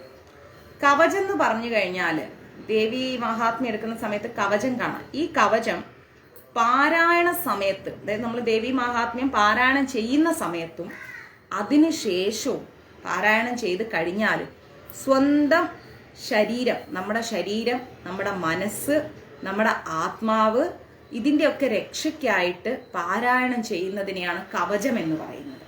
ദേവി മഹാത്മ്യത്തിലെ കവചം എന്തിനാ ചൊല്ലുന്നതെന്ന് വെച്ചാൽ നമ്മുടെ മനസ്സ്, നമ്മുടെ ശരീരം, നമ്മുടെ ആത്മാവ് ഇതിൻ്റെയൊക്കെ രക്ഷയ്ക്കായിട്ട് പാരായണ സമയത്ത് നമ്മൾ ഇതിൻ്റെയൊക്കെ രക്ഷിക്കുക. അതായത് ദേവി മഹാത്മ്യം ചൊല്ലുമ്പോൾ നമ്മുടെ മനസ്സൊന്നും എങ്ങോട്ട് പോകരുത്, നമ്മുടെ ശരീരത്തിന് പ്രയാസങ്ങൾ ഉണ്ടാവരുത്, നമ്മുടെ ആത്മാവിന് അതിൻ്റെ അനുഗ്രഹം കിട്ടണം. അങ്ങനെ പല പല നിയോഗങ്ങൾ വെച്ചുകൊണ്ടും അതിനുശേഷവും ചൊല്ലിക്കഴിഞ്ഞതിന് ശേഷവും നമ്മുടെ മനസ്സിനും ആത്മാവിനും ശരീരത്തിനും ഒക്കെ രക്ഷ കിട്ടാനൊക്കെ ആയിട്ടാണ് നമ്മൾ കവചം ചൊല്ലുന്നത്.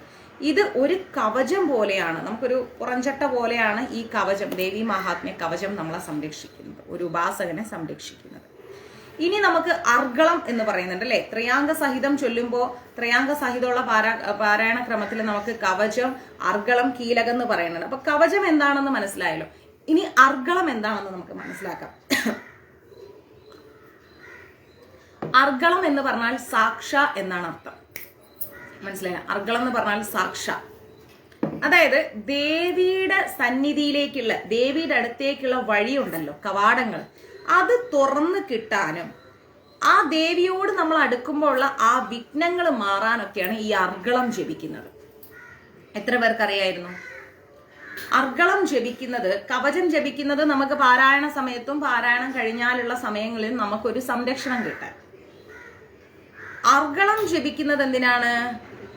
നമ്മള് സാക്ഷ, അതായത് പൂട്ട്, താക്കോൽ എന്നൊക്കെ പറയില്ലേ. അപ്പോൾ അർഗളം എന്ന് പറയുന്നത് ദേവിയുടെ അടുത്തേക്ക് നമ്മൾ അടുക്കുമ്പോഴുള്ള നമ്മുടെ തടസ്സങ്ങൾ മാറുക, ആ വഴിക്കുള്ള ഭക്തിയിലേക്കുള്ള നമ്മുടെ വിഘ്നങ്ങൾ മാറുക, ഇതിനൊക്കെയാണ് നമ്മൾ അർഗളം ജപിക്കുന്നത്. ഓക്കെ. ഇനി കീലകം. കീലകം ഓക്കെ മോനപ്പൻ പ്രഭു, മോനപ്പൻ മുതലാളി. ഇനി കീലകം എന്ന് പറഞ്ഞാൽ മനസ്സിൽ വന്ന നമ്മുടെ ദേവി സാന്നിധ്യം, നമ്മുടെ മനസ്സിലൊരു ദേവിയുടെ സാന്നിധ്യം ഉണ്ട്. ആ സാന്നിധ്യമൊന്നും ഇല്ലാണ്ട് നമുക്ക് ദേവി മഹാത്മ്യം കയ്യിലെടുക്കാൻ പറ്റൂല, അർഹത ഉണ്ടാവില്ല. അർഹതയുള്ളവർക്ക് മാത്രമേ ദേവി മഹാത്മ്യം കയ്യിലെടുക്കാൻ പറ്റൂ. നകുൽ പ്രഭു. അപ്പോ ഈ മനസ്സിൽ വന്നിരിക്കുന്ന നമ്മുടെ ദേവിയുടെ സാന്നിധ്യത്തെ അവിടെ തന്നെ നമ്മൾ ഉറപ്പിച്ച് നിർത്തണം. നമ്മൾ സ്കിപ്പായി പോകാൻ പാടില്ല അല്ലേ. അതിൽ നിന്ന് നമ്മൾ സ്കിപ്പായി പോവരുത്. ഓഫ് മതി, എത്ര നാളായി ഇതൊക്കെ ജപിക്കുന്നു എന്നൊക്കെ ഒരു തോന്നൽ വന്ന് നമ്മൾ അതിൽ നിന്ന് പുറത്തു പോയി പോകും. അങ്ങനെയൊന്നും പോകാതെ വേഗം നമുക്ക് ഫലപ്രാപ്തി കിട്ടണം. നമ്മളിത് ജപിച്ചു കഴിഞ്ഞാൽ വേഗം ഫലപ്രാപ്തി കിട്ടണം. അതിന് വേണ്ടിയിട്ടാണ് നമ്മൾ ഈ കീലക ജപം ചെയ്യുന്നത്. അഭിലാഷ് പ്രഭു, ഈ കീലക ജപം നമ്മൾ ചെയ്യുന്നത് എന്ന് വെച്ച് കഴിഞ്ഞാല് നമ്മുടെ മനസ്സിൽ വന്ന ദേവി സാന്നിധ്യത്തെ, ഭക്തിയെ അവിടെ ഉറപ്പിച്ചു നിർത്താനും നമുക്ക് എളുപ്പം ഫലപ്രാപ്തി കിട്ടാനും ഒക്കെ ആയിട്ടാണ് നമ്മൾ കീലക ജപം ചെയ്യുന്നത്. അപ്പൊ ഇനി കവചം, അർഗളം, കീലകം എന്ന് പറഞ്ഞാൽ ഒരിക്കലും സംശയം വരരുത്. കവചം എന്ന് പറഞ്ഞാൽ നമുക്കൊരു സംരക്ഷണമാണ്, ദേവി നൽകുന്ന ഒരു സംരക്ഷണത്തിന് വേണ്ടിയാണ് കവചം ജപിക്കുന്നത്. അർഗളം എന്ന് പറഞ്ഞു കഴിഞ്ഞാൽ എന്താ? നമ്മളെ ദേവീ സന്നിധിയിലേക്ക് നമ്മൾ പോകുമ്പോൾ ഉള്ള അവിടുത്തെ തടസ്സങ്ങളെല്ലാം മാറിക്കിട്ടാനാണ് അർഗളം ജപിക്കുന്നത്. കീലകം എന്ന് പറഞ്ഞാൽ എന്താണ്? നമുക്ക് ദേവീ സാന്നിധ്യത്തെ മനസ്സിൽ ഉറപ്പിച്ച് നിർത്താനും അതുപോലെ തന്നെ നമുക്ക് ഫലപ്രാപ്തി കിട്ടാനുമാണ് നമ്മൾ കീലകം ജപിക്കുന്നത്. 13 അധ്യായങ്ങളും നമ്മൾ പാരായണം ചെയ്തതിന് ശേഷം നമുക്കൊരു അപരാധ ക്ഷമാപണ മന്ത്രം നമ്മൾ ജപിക്കുന്നുണ്ട്. ഈ 13 അധ്യായങ്ങളും കഴിയുമ്പോൾ നമുക്കൊരു അപരാധ ക്ഷമാപണ മന്ത്രം നമ്മൾ ജപിക്കും. അപരാധ സഹസ്രാണി ക്ലിയന്തേ ഹർനിശം മായാധാസോ യമദിക്മാമത്വാ ക്ഷമസ്യ പരമേശ്വരി. ആവാഹനം ന ജാനാമി വിസർജനം പൂജാം ചൈവ ന ജാനാമി ക്ഷമ്യതാം പരമേശ്വരി. മന്ത്രഹീനം ക്രിയാഹീനം ഭക്തിഹീനം സുരേശ്വരി യത് പൂജിതം മയാ ദേവി പരിപൂർണം തദസ്തുതേ. അപരാധശതം കൃത്വാ ജഗദംബേതി ചോചരേത് യാം ഗതി സമവാപ്നോതി ന താം ബ്രഹ്മാദയസുരാഃ. സാപരാധോസ്മി ശരണം പ്രാപ്തസ്ത്വം ജഗദംബികേ ഇദാനീമനുകമ്പ്യോഹം യദേച്ഛസി തഥാ കുരു. കാമേശ്വരി ജഗത്മാത സച്ചിദാനന്ദ വിഗ്രഹേ ഗ്രഹണാർച്ചമീമാം ഭൃത്യാ പ്രസീദ പരമേശ്വരി. ഗുഹ്യാദിഗുഹ്യോഗോപ്ത്രീത്വം ഗൃഹാണാം സമസ്കൃതം ജപം സിദ്ധിർഭവതു മേ ദേവി ത്വത്പ്രസാദാത് സുരേശ്വരി. ഇതാണ് നമ്മൾ 13 അധ്യായങ്ങളും ചൊല്ലിക്കഴിഞ്ഞാലുള്ള അപരാധ ക്ഷമാപണ മന്ത്രം. അതായത് നമ്മൾ എങ്ങനെ ജപിച്ചാലും ശരി, എങ്ങനെ വായിച്ചാലും ശരി, നമുക്ക് എന്താ ചെയ്യുന്നത്?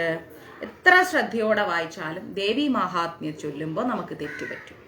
ഈ തെറ്റുകൾ നമ്മൾ അറിഞ്ഞോ അറിയാതെയോ ചെയ്തു പോയിട്ടുണ്ടെങ്കിൽ സ്വാഭാവികമാണ് തെറ്റുകൾ സംഭവിക്കുന്നത്. ഈ തെറ്റുകൾക്കെല്ലാം ഒരു പരിഹാരമായിട്ടാണ് നമ്മൾ അപരാധ ക്ഷമാപണ മന്ത്രം നമ്മൾ ജപിക്കുന്നത്. ഇത് കൃത്യമായിട്ട് നമ്മൾ ജപിക്കാൻ ശ്രമിക്കണം. നവാംഗ സഹിതമുള്ള ഒരു പാരായണമുണ്ട്. അതായത് നവാംഗത്തോടു കൂടി നമ്മൾ ജപിക്കുകയാണെങ്കിൽ ആദ്യം മുതൽ ഇങ്ങനെ കേട്ടോളൂ. ന്യാസ്യം, ആവാഹനം, നാമാനി, അർഗളം, കീലകം, ഹൃദയം, ദളം, ധ്യാനം, കവചം. ഇങ്ങനെ നമുക്ക് എന്ത് ചെയ്യാം? ഇതാണ് നവാംഗങ്ങൾ എന്ന് പറയുന്നത്. ഇവ എല്ലാം നമ്മൾ ജപിച്ചു തീർക്കുക. എന്നിട്ട് ആദ്യം ന്യാസ്യം, ആവാഹനം, നാമാനി, അർഗളം, കീലകം, ഹൃദയം, ദളം, ധ്യാനം, കവചം. ഇങ്ങനെ 9 നവാംഗങ്ങളും നമ്മൾ ജപിച്ചതിന് ശേഷം നമ്മൾ ദേവീ മഹാത്മ്യം പാരായണം ചെയ്തിട്ട് നമ്മൾ എന്ത് ചെയ്യണം? അപരാധ ക്ഷമാപണ മന്ത്രവും കൂടെ ജപിച്ചാൽ ദേവീ മഹാത്മ്യം കംപ്ലീറ്റ് ആയി. ഓക്കെ. നവാക്ഷരി മന്ത്രസഹിതമുണ്ട്. നവാക്ഷരി മന്ത്രസഹിതമാണ് നമ്മൾ പാരായണം ചെയ്യുന്നതെങ്കിൽ ദേവീ മഹാത്മ്യത്തിന്റെ പാരായണത്തിന്റെ തുടക്കവും അവസാനവും നവാക്ഷരി മന്ത്രം. അത് നവാക്ഷരി എല്ലാവർക്കും കിട്ടിയിട്ടുണ്ടോ എന്ന് അറിയില്ല. ഗുരുവിൽ നിന്ന് കിട്ടുന്നതാണ് നവാക്ഷരി. ഇത് 108 പ്രാവശ്യം, നവാക്ഷരി മന്ത്രം 108 പ്രാവശ്യം നമ്മൾ ജപിക്കുന്ന ഒരു പതിവുണ്ട്. മനസ്സിലായില്ലേ? 108 പ്രാവശ്യം നമ്മൾ ഈ പാരായണം കഴിയുമ്പോൾ നമ്മൾ ജപിക്കുന്ന ഒരു പതിവുണ്ട്. ഓരോ അധ്യായത്തിന്റെ ആദ്യവും അവസാനവും ഒക്കെ, ഓരോ ശ്ലോകത്തിന്റെ ആദ്യവും അവസാനവും ഒക്കെ നവാക്ഷരി മന്ത്രം ജപിക്കാറുണ്ട്. ചിലപ്പോൾ തുടക്കം ജപിക്കും, എന്നിട്ട് അവസാനമാകുമ്പോൾ അപ്പോഴും ജപിക്കും. ചിലപ്പോൾ ഓരോ ശ്ലോകവും ഓരോ അധ്യായം കഴിയുമ്പോഴും നവാക്ഷരി ജപിക്കും. അതായത് നവാംഗ സഹിതമുള്ള പാരായണമുണ്ട്. നവാംഗം എന്ന് പറഞ്ഞാൽ 9 കാര്യങ്ങളുണ്ട് ദേവീ മഹാത്മ്യത്തിൽ. ആദ്യത്തത് ന്യാസം, പിന്നെ ആവാഹനം, നാമാനി, അർഗളം, കീലകം, ഹൃദയം, ദളം, ധ്യാനം, കവചം. ഇങ്ങനെ ഇത്രയും നമ്മൾ ജപിച്ചിട്ട് ദേവീ മഹാത്മ്യം ജപിക്കുന്നതിനെയാണ് നവാംഗ സഹിതമുള്ള പാരായണക്രമം എന്ന് പറയുന്നത്. 1 മുതൽ 13 വരെയുള്ള അധ്യായങ്ങൾ നമ്മൾ ജപിച്ചു തീർക്കും. ഇത്രയും കാര്യങ്ങൾ ജപിച്ചതിന് ശേഷം ഇതിനെ നവാംഗ സഹിതമുള്ള പാരായണം എന്ന് പറയും. ഇനി അതല്ല, നവാക്ഷരി സഹിതമുള്ള പാരായണമുണ്ട്. അത് ഗുരുവിൽ നിന്ന് കിട്ടുന്നതാണ് നവാക്ഷരി. അപ്പൊ ആ നവാക്ഷരി ജപിക്കുന്നത് ചില ആളുകൾ എങ്ങനെയാ ജപിക്കുക? ജപം തുടങ്ങുമ്പോൾ ആദ്യം ജപിക്കും, പിന്നെ നമ്മൾ എന്ത് ചെയ്യും? ജപം കഴിയുമ്പോൾ ലാസ്റ്റിൽ ജപിക്കും. പക്ഷെ ചില ആൾക്കാർ എന്താ ചെയ്യാന്ന് വെച്ച് കഴിഞ്ഞാല് ഓരോ അധ്യായം തുടങ്ങുമ്പോഴും ഓരോ ശ്ലോകം തുടങ്ങുമ്പോഴും ജപിച്ചുകൊണ്ടിരിക്കും നവാക്ഷരി. ഓരോ ശ്ലോകം തുടങ്ങുമ്പോഴും നവാക്ഷരി ജപിക്കും, ഓരോ അധ്യായം തുടങ്ങുമ്പോഴും നവാക്ഷരി ജപിക്കും. അങ്ങനെ ജപിക്കുന്നവരും ഉണ്ട്. ഇതിനെയാണ് നവാക്ഷരി സഹിതമുള്ള ജപം എന്ന് പറയുന്നത്. മറ്റേത് നവാംഗ സഹിതമുള്ള ജപം, ഇത് നവാക്ഷരി സഹിതമുള്ള ജപം. നവാക്ഷരി കിട്ടണമെങ്കിൽ നമുക്ക് ഗുരുവിന്റെ അടുത്ത് തന്നെ കിട്ടണം. ഇനി ശാബോധാര വിധിയുണ്ട്. ശാബോധാര വിധി എന്ന് പറഞ്ഞാൽ ദേവീ മഹാത്മ്യം എടുത്താൽ അതിൽ കാണാൻ പറ്റും ശാബോധാര വിധി. അതില് പൂർവ്വശാപങ്ങൾ നമുക്ക് ഒരുപാടുണ്ട് നമ്മുടെ ജീവിതത്തിൽ, അല്ലെ? കഴിഞ്ഞ ജന്മത്തിലൊക്കെ ഒരുപാട് പൂർവ്വശാപങ്ങളുണ്ട്. അപ്പൊ ഈ പൂർവ്വശാപങ്ങൾ മൂലം ഉണ്ടാവുന്ന പ്രതിബന്ധങ്ങൾ, അതായത് തടസ്സങ്ങളെല്ലാം മാറുന്നതിന് ദേവീ മഹാത്മ്യത്തിന്റെ പാരായണത്തിന്റെ തൊട്ടു മുൻപേ ആയിട്ട് നമ്മൾ എന്ത് ചെയ്യും? ശാബോധാര മന്ത്രം 7 തവണ ജപിക്കും. 7 തവണ ശാബോധാര മന്ത്രം ജപിക്കും. നമ്മുടെ പൂർവ്വജന്മത്തിലുണ്ടായിരിക്കുന്ന ശാപങ്ങളെല്ലാം മാറാൻ ദേവീ മഹാത്മ്യ പാരായണം ചെയ്യുന്നതിന് മുൻപ് ശാബോധാര മന്ത്രം എടുത്തിട്ട് 7 തവണ നമ്മൾ ജപിക്കും. എന്താ ശാബോധാര മന്ത്രം? ഓം ഹ്രീം ക്ലീം ശ്രീം ക്രാം ക്രീം ചണ്ഡികാദേവ്യേ ശാഭാനുഗ്രഹം കുരു ഗുരു സ്വാഹ എന്ന് നമ്മൾ എത്ര പ്രാവശ്യം ജപിക്കും? നമ്മൾ 7 തവണ ജപിക്കും. ഇതാണ് ശാബോധാര മന്ത്രം. ഈ മന്ത്രം ജപിച്ചാൽ നമുക്ക് പൂർവ്വജന്മങ്ങളിൽ നിന്നുള്ള ശാപങ്ങളിൽ നിന്നൊക്കെ നമുക്ക് പുറത്തു വരാൻ സാധിക്കും. ഇനി ഉത്കീലന വിധി, അടുത്തത് ഉത്കീലന വിധി എന്ന് പറയും. അതിൻ്റെ അകത്ത് തന്നെ ഉണ്ട്. അതെന്താന്ന് ഓർത്തു കഴിഞ്ഞാൽ ഇഷ്ടഫലസിദ്ധി ഉണ്ട് നമുക്ക്. മനസ്സിലായില്ലേ?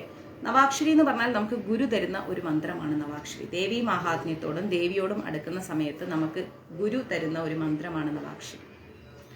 അത് കിട്ടാനൊക്കെ ഭഗവാൻ നിങ്ങളെല്ലാവരെയും അനുഗ്രഹിക്കട്ടെ. കിട്ടും, കിട്ടാതെ ഒന്നുമില്ല. അപ്പൊ ഉത്കീലന വിധിയുണ്ട്. ഇനി ഉത്കീലന വിധി എന്ന് പറഞ്ഞു കഴിഞ്ഞാല് അർഹളം, കവചം, കീലകം. ഇത് 3 വായിച്ചു കഴിഞ്ഞാൽ നമുക്ക് അർഹളമല്ല കേട്ടോ, അർഹളമാണ്. ഹ അല്ല, ഘ. ഗംഗയുടെ ഘ 2 ഘ, അർഗളം, കീലകം, കവചം. ഇത് 3 നല്ലതാണ് ജപിക്കുന്നത്. ഇത് ജപിച്ചിട്ട് നമ്മൾ എന്ത് ചെയ്യാം, നേരെ ദേവി മഹാത്മ്യം ജപിക്കുക. പിന്നെ അപരാധ സഹസ്രാണികളേന്ത്യ ഹർനിഷം എന്നുള്ള ആ അപരാധ ക്ഷമാപണ മന്ത്രവും ജപിക്കുക. അപ്പോൾ അത് ഒരു തരത്തിൽ ദേവി മഹാത്മ്യം പൂർണ്ണമാക്കിത്തരും. പിന്നെ അതല്ല എങ്കിൽ നമുക്ക് നവാംഗ സഹിതം നമ്മൾ നേരത്തെ പറഞ്ഞ ആ നാസ്യം, ആവാഹന, നാമാനി, അർഗളം, കീലകം, ഹൃദയം, ദളം, ധ്യാനം, കവചം, അങ്ങനെ 9 നവാംഗ സഹിതം ജപിക്കണമെങ്കിൽ അത്രയും ജപിച്ചു കഴിഞ്ഞിട്ട് പിന്നെ ദേവി മഹാത്മ്യം ജപിച്ചിട്ട് നമ്മൾ എന്ത് ചെയ്യുക, അപരാധ സഹസ്രാണി എന്നുള്ള അപരാധ ക്ഷമാപണ മന്ത്രം ജപിക്കുക. ഇനി അതല്ലെങ്കിൽ നവാക്ഷരി ഉണ്ട്, നമുക്കൊരു ഗുരു നവാക്ഷരി തന്നിട്ടുണ്ടെങ്കിൽ അത് 108 തവണ ദേവി മഹാത്മ്യം തുടങ്ങുന്നതിന് മുൻപും അവസാനിക്കുന്നതിന് മുമ്പ് ജപിച്ചാലും മതി. ഇനി അതല്ല ഓരോ അധ്യായം എടുക്കുമ്പോഴും ജപിക്കുന്നവരും ഉണ്ട്. അതൊക്കെ നമ്മുടെ ഇഷ്ടം, നമ്മുടെ സൗകര്യം, എങ്ങനെ വേണമെങ്കിലും നമുക്ക് ജപിക്കാൻ സാധിക്കും. പിന്നെ ഉത്കീലന വിധിയുണ്ട്. ഈ ഉത്കീലന വിധി എന്ന് പറഞ്ഞു കഴിഞ്ഞാൽ ഇഷ്ടഫലസിദ്ധിക്ക്, നമുക്ക് എന്തെങ്കിലുമൊക്കെ ഒരു ഇഷ്ടമുള്ളൊരു കാര്യം നടക്കാനുണ്ടാവും അല്ലെ, അങ്ങനെയുള്ള ഫലസിദ്ധിക്ക് തടസ്സമായി വരുന്ന കുറേ കാര്യങ്ങളുണ്ട്. ഇപ്പൊ ഒരു വീട് വേണം, കുട്ടികൾ നന്നാവണം, അതാവണം, ഇതാവണം, ഇങ്ങനെ ഒരുപാട് ആവശ്യങ്ങൾ നമ്മൾ മുൻവിധിയോടുകൂടി ഭഗവതിയുടെ മുമ്പിൽ വെക്കാറുണ്ട്. അപ്പൊ അങ്ങനെയുള്ള കാര്യങ്ങൾക്ക് തടസ്സം നേരിടുമ്പോൾ അത് ഒഴിവാക്കാൻ വേണ്ടി നമ്മൾ എന്ത് ചെയ്യും, ദേവി മഹാത്മ്യ പാരായണത്തിന് തുടക്കമായിട്ട് നമ്മൾ ഉത്കീലന മന്ത്രം 21 വട്ടം നമ്മൾ ജപിക്കും. ഉത്കീലന മന്ത്രം നമ്മൾ എന്ത് ചെയ്യും, അങ്ങനെയുള്ള ഇഷ്ടകാര്യങ്ങൾ നടക്കുന്നതിനുള്ള നമ്മുടെ തടസ്സങ്ങളെ ഒഴിവാക്കാൻ ദേവി മഹാത്മ്യത്തിൽ നിന്ന് നമ്മൾ ഉത്കീലന മന്ത്രം 21 പ്രാവശ്യം നമ്മൾ ജപിക്കണം. ഈ ഉത്കീലന മന്ത്രം എന്ന് വെച്ച് കഴിഞ്ഞാൽ ഓം ശ്രീം ക്ലീം ഹ്രീം സപ്തശതി ചണ്ഡികെ ഉത്കീലനം കുരു കുരു സ്വാഹ. ഇതാ ദേവി മഹാത്മ്യത്തിന്റെ എല്ലാ ബുക്സിലും ഉണ്ടാവും. ഇതാണ് ഉത്കീലന മന്ത്രം. ഇത് ഇഷ്ടഫലസിദ്ധിക്ക് നമുക്ക് തടസ്സമായി നിൽക്കുന്നതിനെല്ലാം ദേവി ഒഴിവാക്കി തരും. ഇത് 21 പ്രാവശ്യം ജപിക്കണം. സമൂഹ പാരായണമുണ്ട് അല്ലെ, ക്ഷേത്രങ്ങളിലൊക്കെ ഇങ്ങനെ ദേവി മഹാത്മ്യ പാരായണം നടക്കാറുണ്ട്. അവിടെ എന്ന് വെച്ച് കഴിഞ്ഞാല് എന്താ പറയാ, ക്ഷേത്രത്തിന്റെ ചൈതന്യം വർദ്ധിക്കാനും ഒക്കെ ആയിട്ട് അതിവിശേഷമായിട്ട് സമൂഹമായിട്ടിരുന്ന് ദേവി മഹാത്മ്യ പാരായണം ചെയ്യാറുണ്ട്. ഇത് ഒരുപാട് ക്ഷേത്രങ്ങളിൽ പ്രത്യക്ഷമായിട്ടിരിക്കുന്ന അനുഭവങ്ങൾ തന്നിട്ടുണ്ട് ഈ സമൂഹ ദേവി മഹാത്മ്യ പാരായണം എന്ന് പറയുന്നത്. ഇപ്പോൾ ഇത്രയും കഴിഞ്ഞു. ഇനി നമുക്ക് ദേവി മഹാത്മ്യ പാരായണത്തില് ശ്രദ്ധിക്കേണ്ട കുറെ കാര്യങ്ങളുണ്ട്. ഇത് പാരായണം ചെയ്യുന്ന സമയത്ത് നമ്മൾ കുറെ കാര്യങ്ങൾ ശ്രദ്ധിക്കണം. എങ്ങനെ ശ്രദ്ധിക്കണം എന്ന് വെച്ച് കഴിഞ്ഞാല്, ബാഹ്യമായിട്ട്, അതായത് നമ്മുടെ ശാരീരികമായിട്ടും നമ്മുടെ ഉള്ളിലും നമ്മൾ നല്ല ശുചിത്വത്തോടു കൂടി കൊളുത്തി വെച്ച ഒരു നിലവിളക്കിന്റെ മുമ്പിൽ വെച്ച് കിഴക്കോട്ടല്ലെങ്കിൽ വടക്കോട്ട് ഇരുന്നിട്ട് വേണം നമ്മൾ ഈ പാരായണം ചെയ്യാൻ. നമ്മൾ കുളിച്ച് വന്ന് നല്ല വൃത്തിയോടുകൂടി ശുദ്ധിയോടുകൂടി, നമ്മുടെ മനസ്സും ശുദ്ധമായിരിക്കണം, നമ്മുടെ ശരീരവും ശുദ്ധമായിരിക്കണം. അങ്ങനെ ശുദ്ധിയോടുകൂടി നമ്മൾ എന്ത് ചെയ്യുക, ഒരു വിളക്കൊക്കെ കൊളുത്തി വെച്ച് ആ കൊളുത്തി വെച്ച വിളക്കിന്റെ മുമ്പിൽ ഇരുന്നിട്ട് കിഴക്കോട്ടോ വടക്കോട്ടോ നോക്കിക്കൊണ്ട് നമ്മൾ ദർശനമായിട്ടിരുന്ന് വേണം നമ്മൾ ദേവി മഹാത്മ്യം പാരായണം ചെയ്യാൻ. അതുപോലെ പുസ്തകം ഒരിക്കലും നമ്മൾ നിലത്ത്, തറയിൽ, ഇങ്ങനെ നമ്മുടെ ഫ്ലോറിൽ വെക്കാൻ പാടില്ല. പീഠത്തിന്റെ മുകളിൽ മാത്രമേ പുസ്തകം വെക്കാൻ പാടുള്ളൂ. ദേവി മഹാത്മ്യ പുസ്തകം ഒരിക്കലും തറയിൽ വെക്കരുത്. സംഗീതാത്മകമായി പാരായണം ചെയ്യരുത്. സർവമംഗളമംഗല്യേ ശിവേ സർവാർത്ഥ സാധികേ, അങ്ങനെ ഒരു ട്യൂൺ ഇടുന്നുണ്ടല്ലോ നമ്മൾ ആ മന്ത്രത്തിന്, പാടില്ല. സർവമംഗളമംഗല്യേ ശിവേ സർവാർത്ഥ സാധികേ ശരണ്യേ ത്രയംബകേ ഗൗരി നാരായണി നമസ്തുതേ എന്ന് പറഞ്ഞിട്ട് നമ്മൾ എടുത്ത് നമ്മൾ ജപിക്കണം. അതവിടെ അവർ ക്ലീൻ ചെയ്യില്ല, പൊടി അടിച്ചിട്ടാണ്. അങ്ങനെ നമ്മൾ എടുത്ത് വേണം ദേവി മഹാത്മ്യം പാരായണം ചെയ്യാൻ. അല്ലാതെ നമ്മൾ എന്ത് ചെയ്യരുത്, ഈ സംഗീതാത്മകമായിട്ട് നമ്മൾ പാരായണം ചെയ്യാൻ പാടില്ല. അതുപോലെ നല്ല വേഗത്തിൽ അങ്ങോട്ട് നമ്മൾ എന്ത് ചെയ്യരുത്, പാരായണം ചെയ്യരുത്. തല കുലുക്കിക്കൊണ്ട് ഇങ്ങനെ സർവമംഗളമംഗല്യേ ശിവേ സർവാ, അങ്ങനെയും നമ്മൾ ചെയ്യാൻ പാടില്ല. ശരിയായിരുന്നു ഭയഭക്തി ബഹുമാനത്തോടെ, ആന്തരികമായിരിക്കുന്ന ബാഹ്യമായിരിക്കുന്ന ശുചിത്വത്തോടെ നമ്മൾ സംഗീതാത്മകമൊന്നല്ലാതെ നമ്മൾ എന്ത് ചെയ്യുക, പുസ്തകം നിലത്ത് വെക്കാതെ നമ്മൾ പാരായണം ചെയ്യണം. അതുപോലെ മനസ്സുകൊണ്ടോ വളരെ ചെറിയ ഒച്ചയിലോ പാരായണം ചെയ്യരുത്. കയ്യിൽ പിടിക്കാം. മനസ്സിലും പാരായണം ചെയ്യരുത്, വളരെ ചെറിയ ഒച്ചയിലും പാരായണം ചെയ്യരുത്. മനസ്സിലാവുന്നുണ്ട്?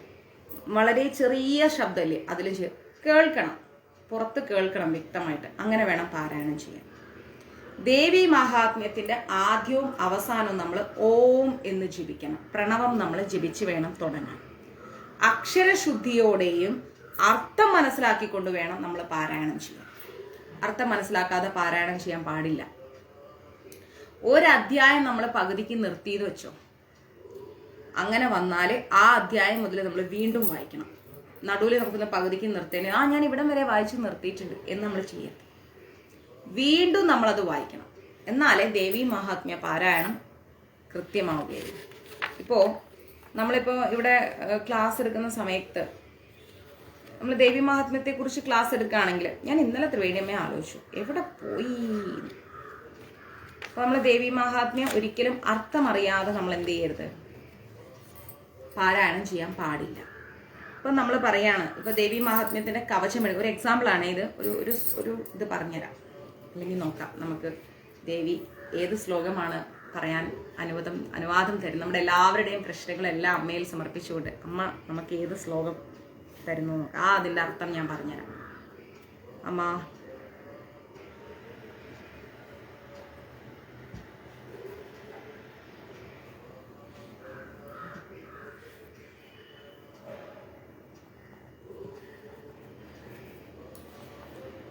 യസ്സ ദേവസ്യ യത്രൂപം യഥാ ഭൂഷണവാഹനം തത്വദേവാഹി തക്ചക്തിരസുരാൻ യോധുമായ സൗ. ഇത് ഒരു ശ്ലോകമാണ് ദേവി മഹാത്മ്യത്തിൽ. അത് അമ്മ പറയുന്നതെന്ന് വെച്ച് കഴിഞ്ഞാൽ ഓരോ ദേവന്റെയും രൂപം, നാരായണീ സ്തുതി, ഓരോ ദേവന്റെയും രൂപം, അലങ്കാരം, ആ ദേവന്മാർക്കെല്ലാം ഒരു വാഹനം ഉണ്ടാവും അല്ലെ, വാഹനം എല്ലാം എങ്ങനെയാണോ ഉള്ളത് അതുപോലെ തന്നെ ആ ശക്തികളെല്ലാം അസുരന്മാരായിട്ട് യുദ്ധം ചെയ്യാൻ വന്നു. ഇതാണ് ആ ശ്ലോകത്തിന്റെ അർത്ഥം. ഇങ്ങനെ ഓരോ ശ്ലോകത്തിനും ഓരോ അർത്ഥമുണ്ട്. ഈ അർത്ഥങ്ങൾ മനസ്സിലാക്കിക്കൊണ്ട് വേണം നമ്മൾ എന്ത് ചെയ്യാൻ, ദേവി മഹാത്മ്യം പാരായണം ചെയ്യാൻ.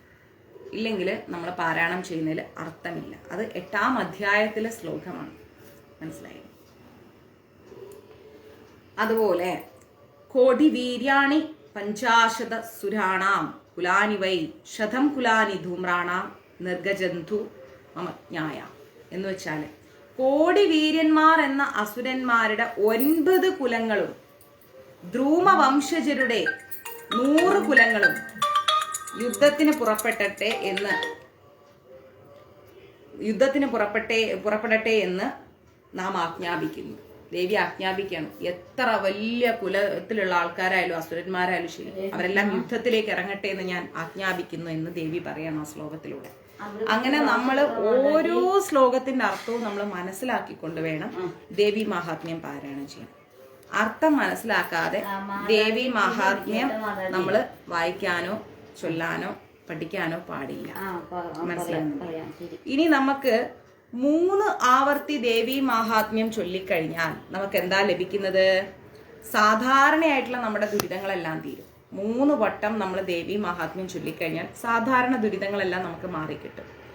5 ആവർത്തി ചൊല്ലിക്കഴിഞ്ഞാൽ കുടുംബ ദുരിതങ്ങളെല്ലാം നമുക്ക് മാറിക്കിട്ടും. 5 വട്ടം ദേവി മഹാത്മ്യം ചൊല്ലിയാൽ. ഇനി 9 വട്ടം നമ്മൾ ചൊല്ലിക്കഴിഞ്ഞാൽ നമ്മുടെ ജീവിതത്തിൽ ഒരു സ്ഥിരമായ ശാന്തി വരും. മാത്രമല്ല വാചാബയാഗ ഫലസിദ്ധി നമുക്ക് ലഭിക്കും. ഒരു യാഗം നടത്തിയതിന്റെ ഫലസിദ്ധി കിട്ടും.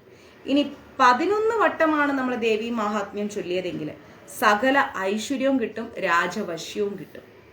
12 ആവർത്തിയാണെങ്കിലോ അഭീഷ്ട സിദ്ധിയുമാണ്, ശത്രുനാശവുമാണ് നമുക്ക് ഫലം.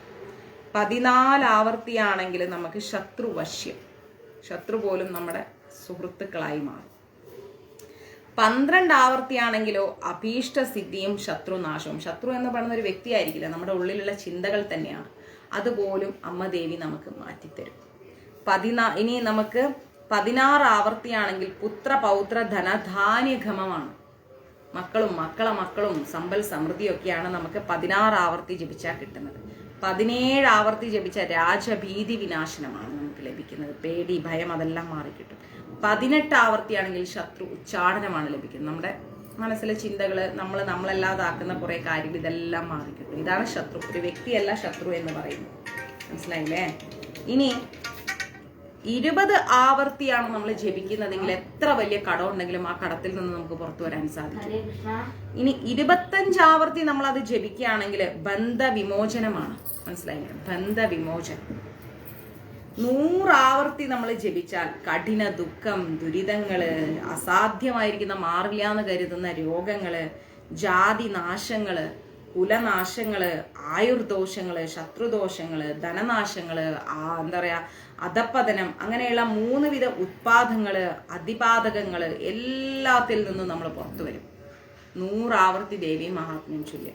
അത് ചൊല്ലേണ്ട രീതിക്കനുസരിച്ച് കൃത്യമായി ചൊല്ലണം. അല്ലാണ്ട് വെറുതെ നമ്മൾ ചൊല്ലിയിട്ട് കാര്യമില്ല. നമ്മൾ എത്രയോ വർഷങ്ങളായി ചൊല്ലിക്കൊണ്ടിരിക്കുന്നവരുണ്ടാവും. പക്ഷെ അതിനൊരു ഓർഡർ ഉണ്ട്. ആ ഓർഡർ ചൊല്ലിയാലേ അതിന് ഫലപ്രാപ്തിയുള്ളൂ. ഓർഡർ വിട്ട് ചൊല്ലിയാൽ ഫലപ്രാപ്തി ഇല്ല. 108 ആവർത്തി നമ്മൾ ജപിച്ചു കഴിഞ്ഞാൽ, ചൊല്ലിക്കഴിഞ്ഞാൽ അശ്വമേധ യാഗം നടത്തിയ ഒരു ഫലമാണ് നമുക്ക് കിട്ടുന്നത്. അശ്വമേധ യാഗം 1000 ആവർത്തി നമ്മൾ ചൊല്ലിയാൽ ഒരിക്കലും ക്ഷയിക്കാത്ത ഐശ്വര്യമാണ് കിട്ടുന്നത്. ഒരിക്കലും നമ്മുടെ ഐശ്വര്യം ക്ഷയിക്കില്ല 1000 ആവർത്തി ദേവി മഹാത്മ്യം ചൊല്ലിക്കഴിഞ്ഞാൽ. അപ്പോൾ ഐശ്വര്യം, പുഷ്ടി ഇതൊക്കെ നമുക്ക് ലഭിക്കണമെങ്കിൽ നമ്മൾ എന്താ ചെയ്യേണ്ടതെന്ന് അറിയാം. 4 മുതൽ 10 വരെയുള്ള അധ്യായങ്ങളുണ്ട്. 4 മുതൽ 10 വരെയുള്ള അധ്യായങ്ങളും ആദ്യം മുതൽ ആ അധ്യായങ്ങൾ ആദ്യവും 1 മുതൽ 3 വരെയുള്ള അധ്യായം, അതായത് 4 മുതൽ 10 വരെയുള്ള അധ്യായം നമ്മൾ ആദ്യം ചൊല്ലണം. ഈ കീലകോതൊക്കെ ചൊല്ലിയതിന് ശേഷം, അർഗളം ഒക്കെ ചൊല്ലിയതിന് ശേഷം 4 മുതൽ 10 വരെയുള്ള അധ്യായം ആദ്യം ചൊല്ലണം. 1-ാമത്തെ അധ്യായമല്ല, 4 മുതൽ 10 വരെയുള്ള അധ്യായം ആദ്യം ചൊല്ലണം.